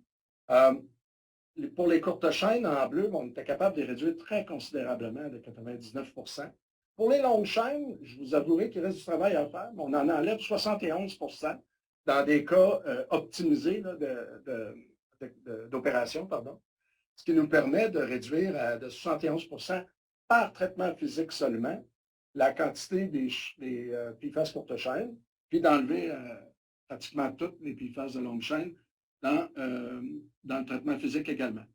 Bon, dans ce cas-ci, après 1 million de litres à traiter, le client voulait qu'on se rende à 0 ou à non-detect. Donc ici, vous voyez la somme des non-detect. Donc 7 et 11. Donc on a réussi à partir de la filtration et de façon économique à réduire ça à néant ou presque. Bon, les unités de Selexen sont prêtes, mobilisées. On peut traiter des sources contaminées de PFAS actuellement. Vous en voyez là, une sur un camion là, monté. Vous voyez un site où on s'est installé. Dans ce cas-ci, c'était sur un site d'enfouissement aux États-Unis. Vous voyez nos 2 conteneurs qui traitaient en temps réel là, du PFAS sur ce site-là. Le gros réservoir en bleu dans le fond de la slide, ben, c'est là où les Lixivia, au point bas là, du site d'enfouissement, étaient récupérés. On travaille sur des approches de traitement des PFAS dans les sols. C'est la deuxième étape.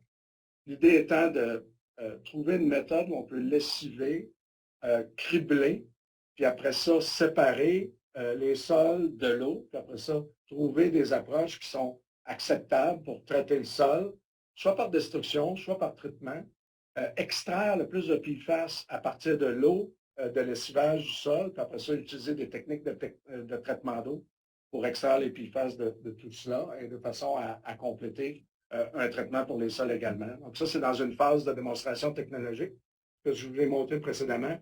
On est pleinement commercial. Bon, qu'on est prêt à traiter, je pense qu'on peut conclure à cela. Je vous remercie beaucoup. Voici mes collègues experts en PFAS pour vous servir. Merci beaucoup. Merci à vous. Merci beaucoup. C'est très intéressant. On voit qu'il y a des solutions pour traiter ces PFAS. Une des questions qui nous est posée, c'est dans les différentes options de traitement, que fait-on des médias contaminés, que ce soit les charbons ou l'accumulation, les capsules? Bien, il y a plusieurs options. Hein. Celle qui vient en tête, la première, c'est une destruction chimique ou thermique de ces contaminants-là. Au Canada, on a la chance d'avoir des sites qui sont sécuritaires pour faire cela, qui sont autorisés à le faire. Donc, c'est probablement la solution économique de l'heure. Dans d'autres contextes, ça ne sera pas possible. Donc là, il va falloir penser à des méthodes de régénération ou de stabilisation. Donc, j'ai vu des solutions récemment où les gens polymérisaient leur charbon ou leur résine dans une espèce de monolithe qui lui-même est enfoui. Est-ce que c'est une solution à long terme? Je vous laisse en juger, mais on va voir ce genre de solution-là. Puis il va y avoir la destruction thermique, mais contrôlée, pas en incinération.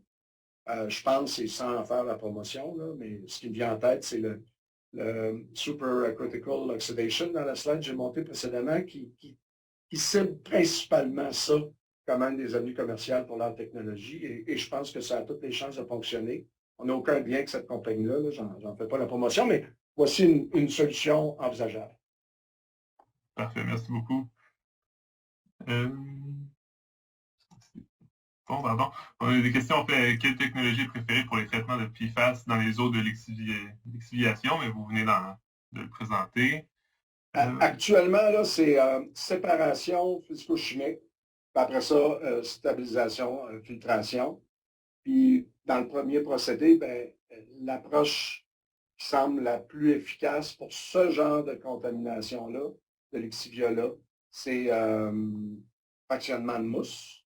Il y a 2 ou 3 entreprises qui sont actives dans ce domaine-là. Nous sommes l'une d'elles. Merci. L'efficacité des traitements combinés a-t-elle été évaluée dans le lixivia? Exemple biologique. Oui. C'est abondamment. Biologique, non, pas biologique. Il y a peu ou pas de fixation dans le système biologique où il y aurait du transfert. N'est-ce pas? Parce qu'on aurait les PFAS fixés dans les rejets des traitements biologiques, par exemple. Mais donc, on connaît peu ou pas, au risque de me tromper, peu ou pas de techniques qui marchent pour traiter. j'utilise le bon mot, là, traiter les PFAS dans un traitement biologique ou par voie biologique. Mais il faut se rappeler que les sites d'enfouissement fixent les PFAS d'une façon ou d'une autre parce que la signature des PFAS qui rentre n'est pas la même que celle qui sort. Fait que, un jour, il y a quelqu'un qui va me dire que j'ai tort et on verra bien comment ces traitements-là fonctionneront. Ce qui est avéré, puis le US EPA est en train de publier des études, c'est les approches que j'ai faites en quelques minutes, là, dont j'ai fait la couverture en quelques minutes. Merci beaucoup. On nous demande en fait quels étaient les coûts pour la décontamination de l'eau sur les sites de la base militaire ou le site aéroportuaire. Une idée des coûts? Ben, ouais, ben, je ne peux pas être spécifique, là, c'est évidemment, tout le monde comprendra pourquoi. Mais j'ai donné des ordres de coûts au départ pour ce qui est de l'eau potable, qui commence à arrêter si on avait utilisé les mêmes techniques en termes de médias seulement pour des contaminations de sites militaires, par exemple. Puis ça a été publié c'est une étude de SNC-Lavalin qui a été publiée, il me semble que c'était à Remtech. Fait que c'est public, là, vous pouvez le trouver. Je pourrais aider ceux que ça intéresse là, à trouver la référence. Pour ce qui est des sites d'enfouissement ou de l'eau fortement contaminée, la cible économique viable est en bas de 10 sous le litre, mais à 10 sous le litre, plusieurs vont crier. Donc, on est capable de se rendre où? Okay? Fait que ça dépend du critère ciblé, ça dépend du volume, ça dépend de la co-contamination, ça dépend de plusieurs facteurs. Mais c'est sûr qu'on cible, il faut cibler nettement en bas de 10 sous le litre. Donc, après ça, ça dépend des spécifiques de la problématique. Merci beaucoup. Quelle méthode est recommandée actuellement pour la gestion des sols contaminés en dépassant les critères préliminaires actuels sur des sites fédéraux? Ben, c'est destruction thermique. Il y a 2 sites, à ma connaissance, 2, peut-être 3 sites autorisés au Canada pour faire ça. Capping, hein, des cellules, donc l'enfouissement sécuritaire. Hein, à la base de Borden, c'est ça qui a été préconisé. Et j'ai l'impression que c'est une méthode transitoire ou c'est une solution transitoire.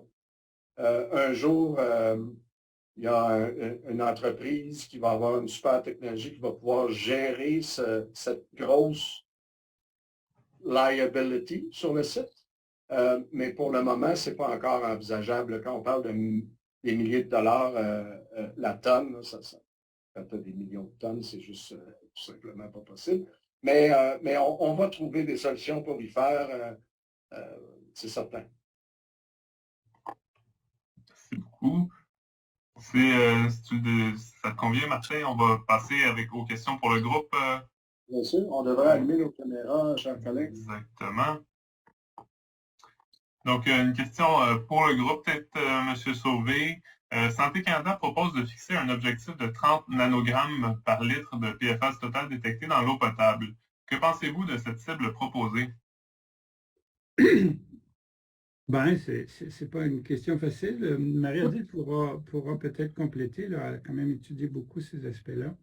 Dans les données qu'on a, pour avoir fait beaucoup d'échantillons, dont certains vont être publiés, diffusés bientôt, là, ben, on voit que à 30, ça devient un objectif ambitieux. Ça devient beaucoup plus restrictif qu'à peu près tout ce qui existe déjà, sauf l'espèce de valeur cible de l'Agence de protection de l'environnement aux États-Unis, mais ce n'est pas un critère d'eau potable, c'est une valeur cible. Donc, tu sais, c'est quelque chose d'un peu particulier à regarder.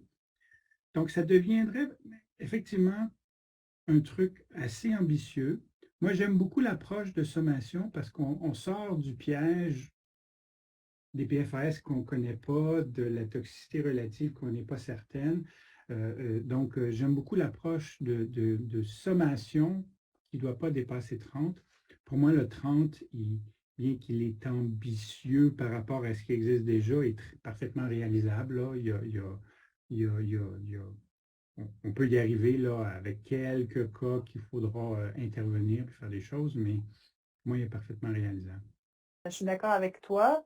Le fait de faire une sommation à ne pas se limiter à quelques substances, c'est un plus. Moi, j'essaie de voir un peu plus loin. Si on lit le document de Santé Canada jusqu'à la fin, en fait, la dernière section, ils indiquent que c'est un objectif en attendant que les recommandations soient mises à jour pour PFOA, PFOS et les autres éventuellement qui s'en viennent. Donc, moi, ma question, puis j'aimerais avoir l'avis de Santé Canada là-dessus parce que je ne suis pas dans les petits secrets, même si on a lourdement contribué à donner de l'information. C'est de savoir comment ça va être appliqué une fois que les recommandations individuelles vont être mises à jour. Parce que, par exemple, si on respecte le 30 puis qu'on respecte toutes les individuelles, ben c'est simple, il n'y a pas de problème. Mais si on respecte le 30 puis qu'on dépasse une ou deux individuelles, qu'est-ce qu'on fait? Puis, si on ne respecte pas le 30, mais que toutes les individuelles sont respectées, puis que le 30 est dépassé parce qu'il y a des substances pour lesquelles on n'a pas de normes, qu'est-ce qu'on fait? Donc, ça peut être assez complexe. Donc, je pense que la mise en œuvre de l'objectif associé aux futures recommandations risque d'être un petit peu un casse-tête à mettre en place. Mais bon, je pense que c'est un bon début. C'est pas parfait parce que dans le 30 nanogrammes par litre, il y a corrige-moi, 35 PFAS, je pense, actuellement avec les normes, avec les méthodes actuelles. Il y en a qui sont beaucoup plus toxiques que d'autres.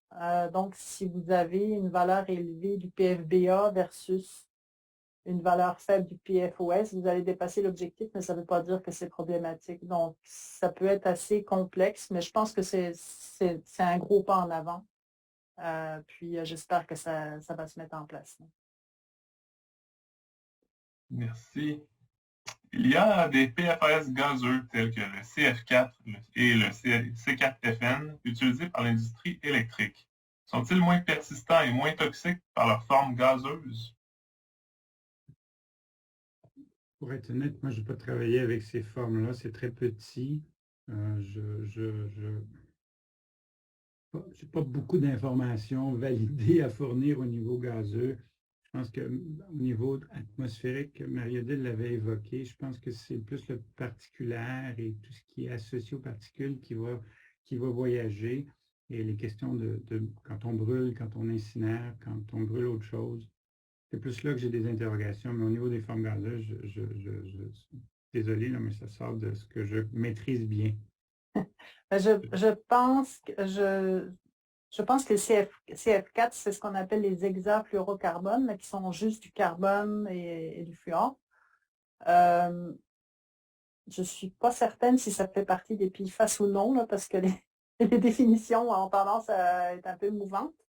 Par contre, des recherches que j'ai faites pour Santé Canada ces dernières années, il y a clairement un manque d'informations sur les tout petits PFAS, c'est-à-dire avec un carbone ou deux carbones qui, étant donné qu'ils sont petits, sont peut-être plus volatiles que les autres. C'est une question, là, je ne suis vraiment pas spécialisée là-dedans.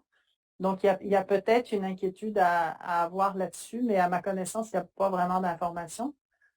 Puis sinon, les PFAS qui sont connus pour être volatiles, c'est les formes alcool, donc les FTOH, qui, eux, sont vraiment connus pour être volatiles, mais à ma connaissance, c'est les seuls.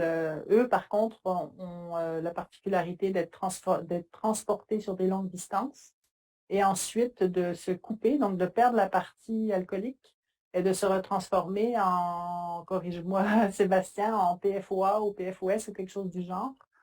Donc, ce qui explique pourquoi, même si PFOA, PFOS sont, entre guillemets, interdits depuis plusieurs années, on en retrouve encore et des concentrations ne diminuent pas vite parce que les précurseurs se décomposent dans ces substances-là. Oui, puis ce que tu décris, ça contribue aussi à la pollution du Grand Nord et de Exactement. la nourriture des Inuits et des communautés qui vivent là-bas. Parce qu'il y a un transport aérien qui se rend jusqu'au Grand Nord. Et océanique. On nous demande s'il y a des mesures réalisées faites dans les eaux usées pour valider la bioaccumulation dans l'être humain. Il y a certainement un peu de données. Là, je démarre le projet avec le ministère de l'Environnement pour bien documenter ce qu'il y a dans les eaux usées. Donc, on va avoir plus d'informations. Mais il ne faut pas mélanger les eaux usées et la bioaccumulation chez l'humain. L'humain, c'est l'eau potable. L'eau usée, il faudrait voir où est-ce qu'elle va, puis si elle est, est-ce qu'elle va contaminer, puis les poissons dans la rivière ou d'autres trucs. Il ne faut juste pas mélanger eau usée et eau potable. Donc, l'humain, en ce moment, de ce qu'on sait, c'est surtout selon la qualité de l'eau ou la source de l'eau de notre eau potable. C'est partagé entre l'alimentation et l'eau, et donc il faut attaquer d'une part l'eau, mais il faut aussi réfléchir à ce qu'il y a dans l'alimentation. Certains poissons, certaines de notre alimentation sont certainement des apports significatifs de PFAS. Ouais, si je peux me permettre de compléter, je pense, je suis même pas mal sûre que la source principale d'exposition n'est même pas l'alimentation, à part si on se gave de pop-corn, micro-ondes, etc. là. Mais c'est carrément l'exposition dans nos maisons, dans nos bureaux, parce qu'il y a des PFAS à peu près partout. Donc, le contact cutané, la gestion de poussière, l'inhalation de poussière, ça, c'est vraiment des sources importantes. Les cosmétiques aussi. Donc, c'est très difficile de faire la part. Quand on a des eaux usées, ben, il y a les excréments humains, c'est sûr. Dans quelle part ils contribuent, je ne sais pas. Il y a l'eau de la laveuse, il y a l'eau de lavage de vos planchers, il y a les effluents industriels. Il y a plein de choses qui contribuent à contaminer les eaux usées. Donc, c'est difficile de savoir qu'est-ce qui vient de où. Mais de ce que j'ai vu, l'alimentation est certes une source, mais il y a bien d'autres sources qui sont liées à nos produits de consommation. Merci beaucoup. Je repose la question qu'on a posée un petit peu plus tôt. Quelle est la sensibilité des gouvernements actuellement en cas de détection dans l'environnement suite à un rejet d'un produit qui en contient? Est-ce que l'un de vous... c'est vraiment une question de définition puis de critères, puis c'est une question qui est délicate parce qu'on ne veut pas les pointer du doigt, évidemment, nécessairement. Mais jusqu'à il n'y a pas longtemps, je suis les États-Unis, là, au Canada, on disait on n'a pas d'usine, donc on n'a pas de PFAS. Après ça, nos critères sont super élevés, puis tout passe en dessous, donc pas de problème de PFAS. Après ça, certains ministères du transport disaient on n'a aucun PFAS sur nos sites puisque c'est sous les. Puis après ça, ben, ils ne voulaient surtout pas qu'on échantillonne pour voir si, au fait, il n'y en aurait pas finalement. Alors, là, ça évolue. Là, Santé Canada arrive avec un critère à venir, un objectif pour l'eau potable. Évidemment, c'est quoi le contraire de percoler? Là? Ça va monter vers les produits qui en contiennent et les utilisateurs. Donc là, on va avoir un critère pour l'eau de surface, un critère pour l'eau souterraine, un critère pour les... Puis là, ben, tout d'un coup, là, ça va devenir une réalité. Certains reportages là, sur Radio-Canada l'automne dernier ont montré que, contrairement à ce que d'autres pouvaient penser, tout d'un coup, la sensibilité du public à ces sujets-là était pas mal plus élevée qu'appréhendée. Donc, puis là, ben, il va en avoir d'autres. Hein, parce que c'était juste un sujet, il y a plein d'autres sujets. Puis là, ben, certains là, rient sur la ligne ou sur le web ou d'autres pleurent. Puis là, ben, on va voir ce degré de sensibilité qui va se refléter sur nos gouvernements. De la même façon qu'au Michigan, il y avait des usines qui étaient poignées avec ou au Minnesota, une compagnie que vous pouvez imaginer, qui ont produit, qui ont inventé les PFAS et donc savent très bien qu'ils vont avoir des poursuites faramineuses sur le dos, ont commencé à s'inquiéter. Fait que, voilà, c'est comme ça. Alors, elle n'a pas été là où elle aurait dû être au Canada, mais ça va changer très rapidement. J'aurais peut-être une question pour Thibault. C'est quoi la capacité du gouvernement s'ils veulent réagir, là, si la population est énervée? C'est quoi le mode le plus rapide qu'ils peuvent mettre en place pour réglementer ou pour mettre quelque chose? Parce que, tu sais, chaque fois que j'ai des discussions avec eux, ils m'expliquent à quel point c'est lent, il faut qu'ils consultent, il faut qu'il y a plein d'étapes, ils ne peuvent pas faire ça vite. Comment ils peuvent accélérer ou c'est quoi leur capacité d'accélérer? Ben, s'il y avait une source, ou deux sources, je pense qu'il y aurait des moyens alternatifs là, rapidement par les ordonnances ou par en visant spécifiquement une personne ou une entité.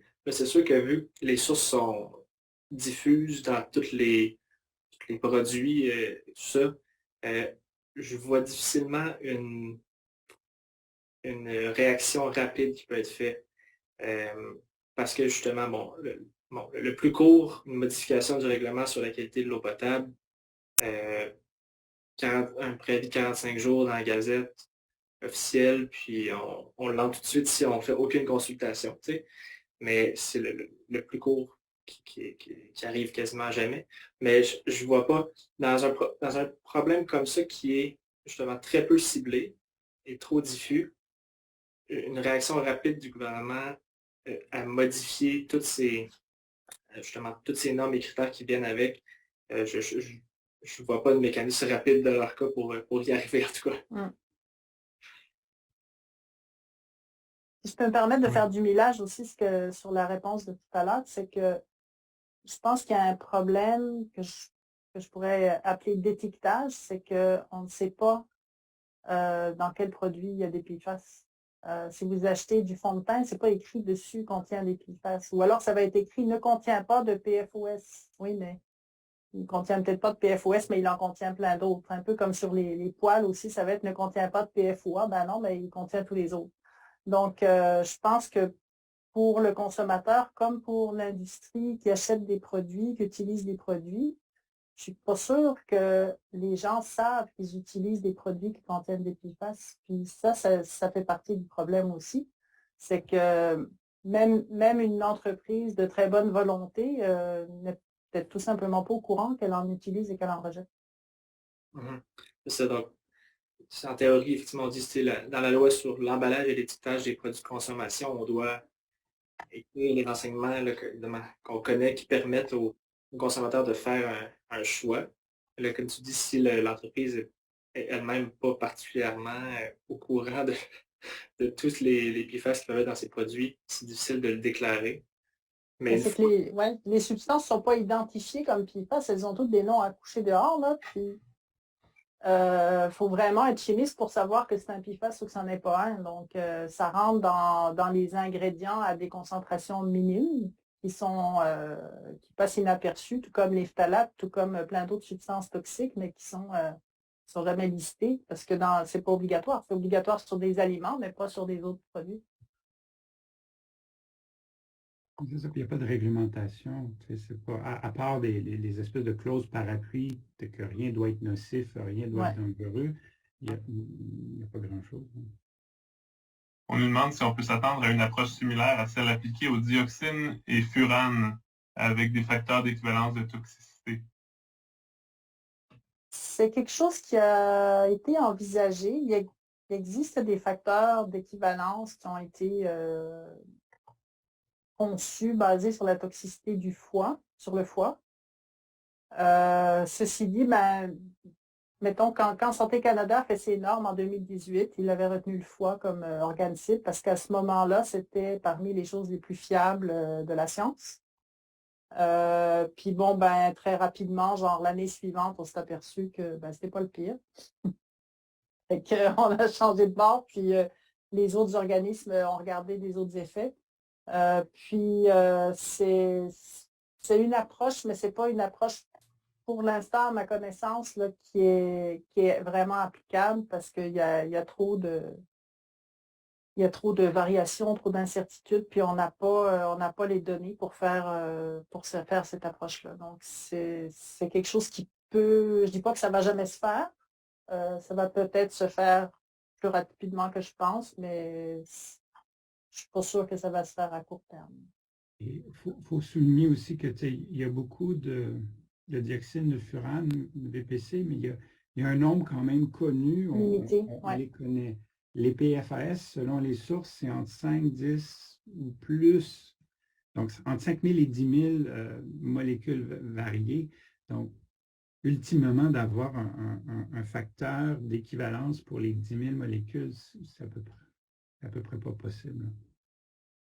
Il y a un défi de mettre ça en application puis d'avoir les données pour réviser les 20 ou 50 les plus pertinentes. Là, on ne les voit pas tout le temps, mais ceux qu'on ne voit pas, on ne les cherche pas. Ce n'est pas parce qu'on ne les a pas cherchés qu'il n'y en avait pas vraiment. C'est la poule ou l'œuf. Puis on sait qu'il y en a plein qu'on ne voit pas. Merci beaucoup. On nous mentionne aussi, ne devrait-on pas toujours comparer avec les mêmes unités? Ainsi, comparer Santé Canada 30 nanogrammes par litre à CME 0,1 mg par kilogramme, c'est comparer Santé Canada 30 nanogrammes par litre dans l'eau à CME 100 000 nanogrammes par kilogramme. Donc, il y a une confusion sur le tableau. En fait, c'est que la ligne du bas dans le tableau où il y a CCME, c'est dans le sol. C'est des concentrations dans le sol. Donc, c'est des milligrammes par kilo ou des, je ne sais plus quoi par kilo. Puis, ça peut être mêlant parce qu'effectivement, j'ai indiqué la protection. Ça vise à protéger la qualité de l'eau potable. Mais c'est une norme dans le sol. Et en fait, cette valeur-là, le 0,01 mg par kilo, il vise à faire en sorte que la lixiviation du sol ne va pas contaminer l'eau au-delà de la norme de qualité de l'eau potable. Donc, c'est la bonne valeur, c'est la bonne valeur, c'est la bonne unité. Donc, ce qui est dans l'eau, moi, je l'ai tout exprimé en nanogrammes par litre, ce qui est équivalent à des PPT, puis dans le sol, en milligrammes par kilo. Mais c'est vrai que c'est compliqué. C'est clairement confondant, puis les bons usages en chimie, c'est d'y aller avec la grosseur. On veut un chiffre où on est dans les bonnes unités, donc ça devrait varier. On ne devrait pas nécessairement avoir les mêmes unités dans l'eau potable que dans des lixivia où il y a 1 million, puis où il y a des concentrations très élevées. Puis si on descend, donc c'est clair que dans un même document, dans un même ensemble de travail, c'est mieux de garder toujours les mêmes unités pour que les gens ne soient pas trompés ou trompeurs. Ouais. Mais d'un travail à un autre, selon la nature du niveau de contamination, les unités pourraient et devraient changer pour s'adapter. On ne veut pas gérer des millions, on ne veut pas gérer des 0,00 quelque chose. Je comprends tout à fait. Une demande peut-être plus pour Martin. Est-ce que Sanexen travaille présentement sur des traitements in situ pour les ES, exemple Plumstop? Okay.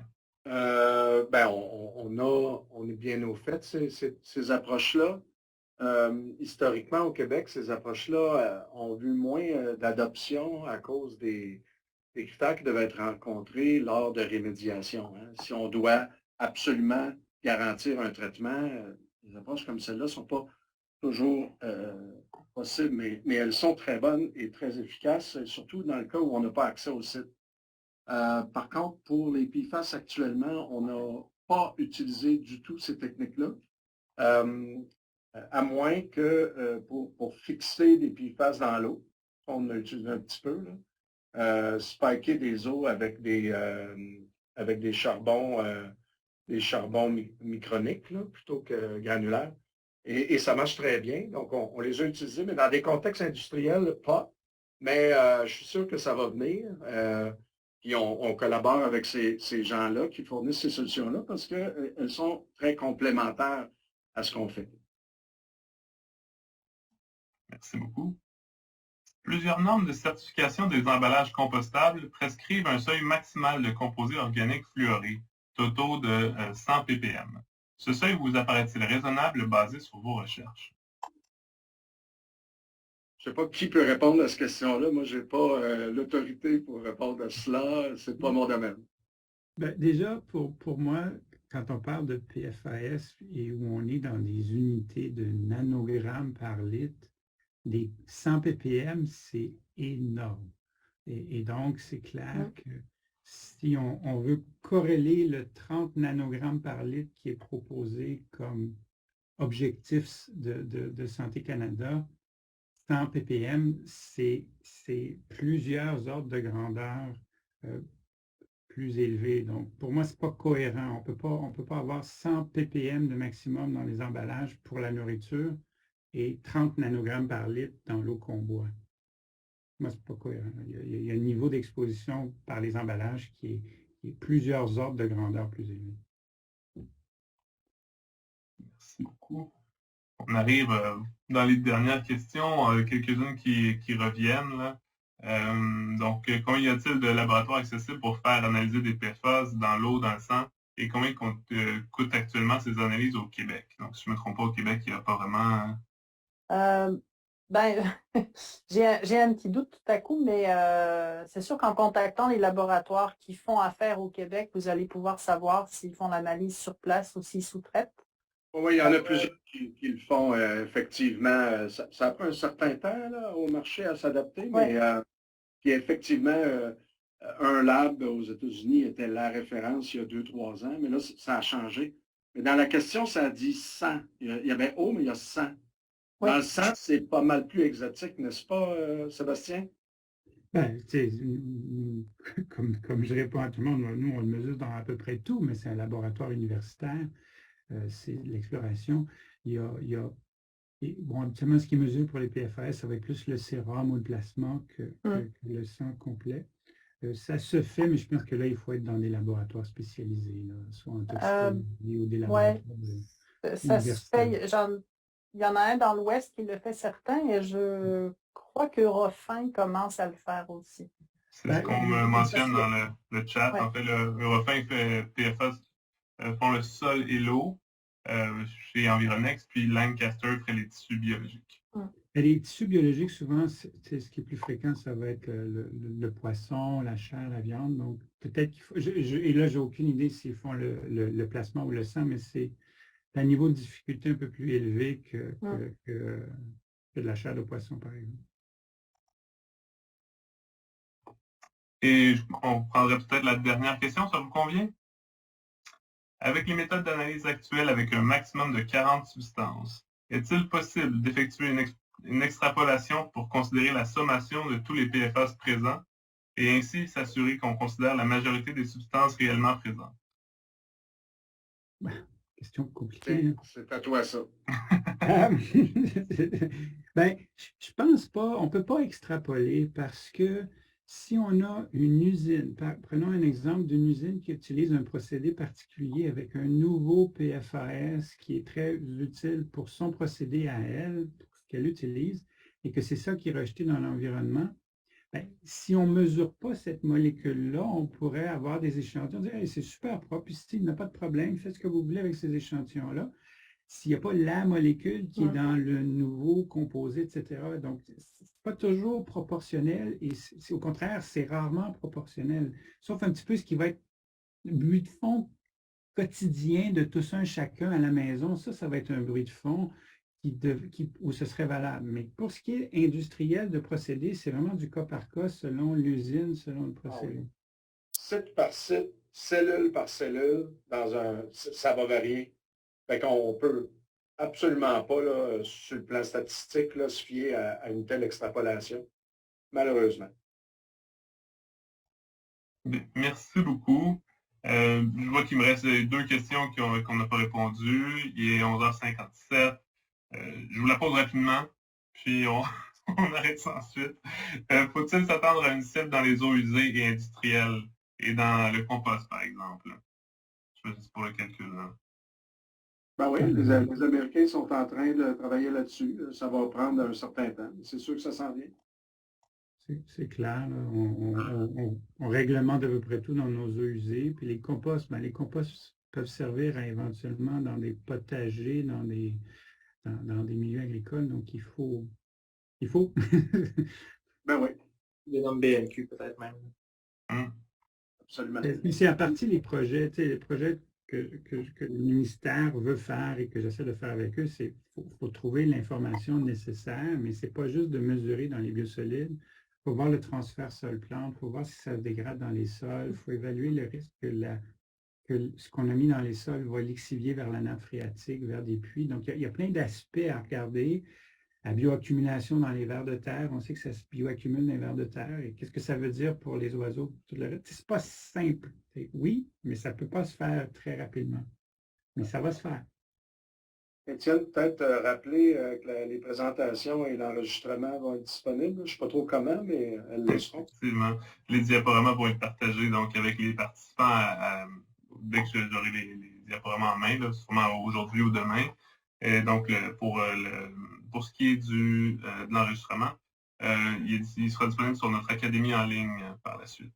Donc, voilà. Sans plus tarder, merci beaucoup à vous 4. Merci beaucoup de votre présentation ce matin, de votre générosité dans toutes ces questions-là. On sent clairement avec l'engouement qu'on a eu avec les médias un petit peu plus tôt cette année ou un peu l'an dernier, il y a clairement, c'est un sujet chaud, un sujet de l'heure. Donc, définitivement, beaucoup de questions, beaucoup de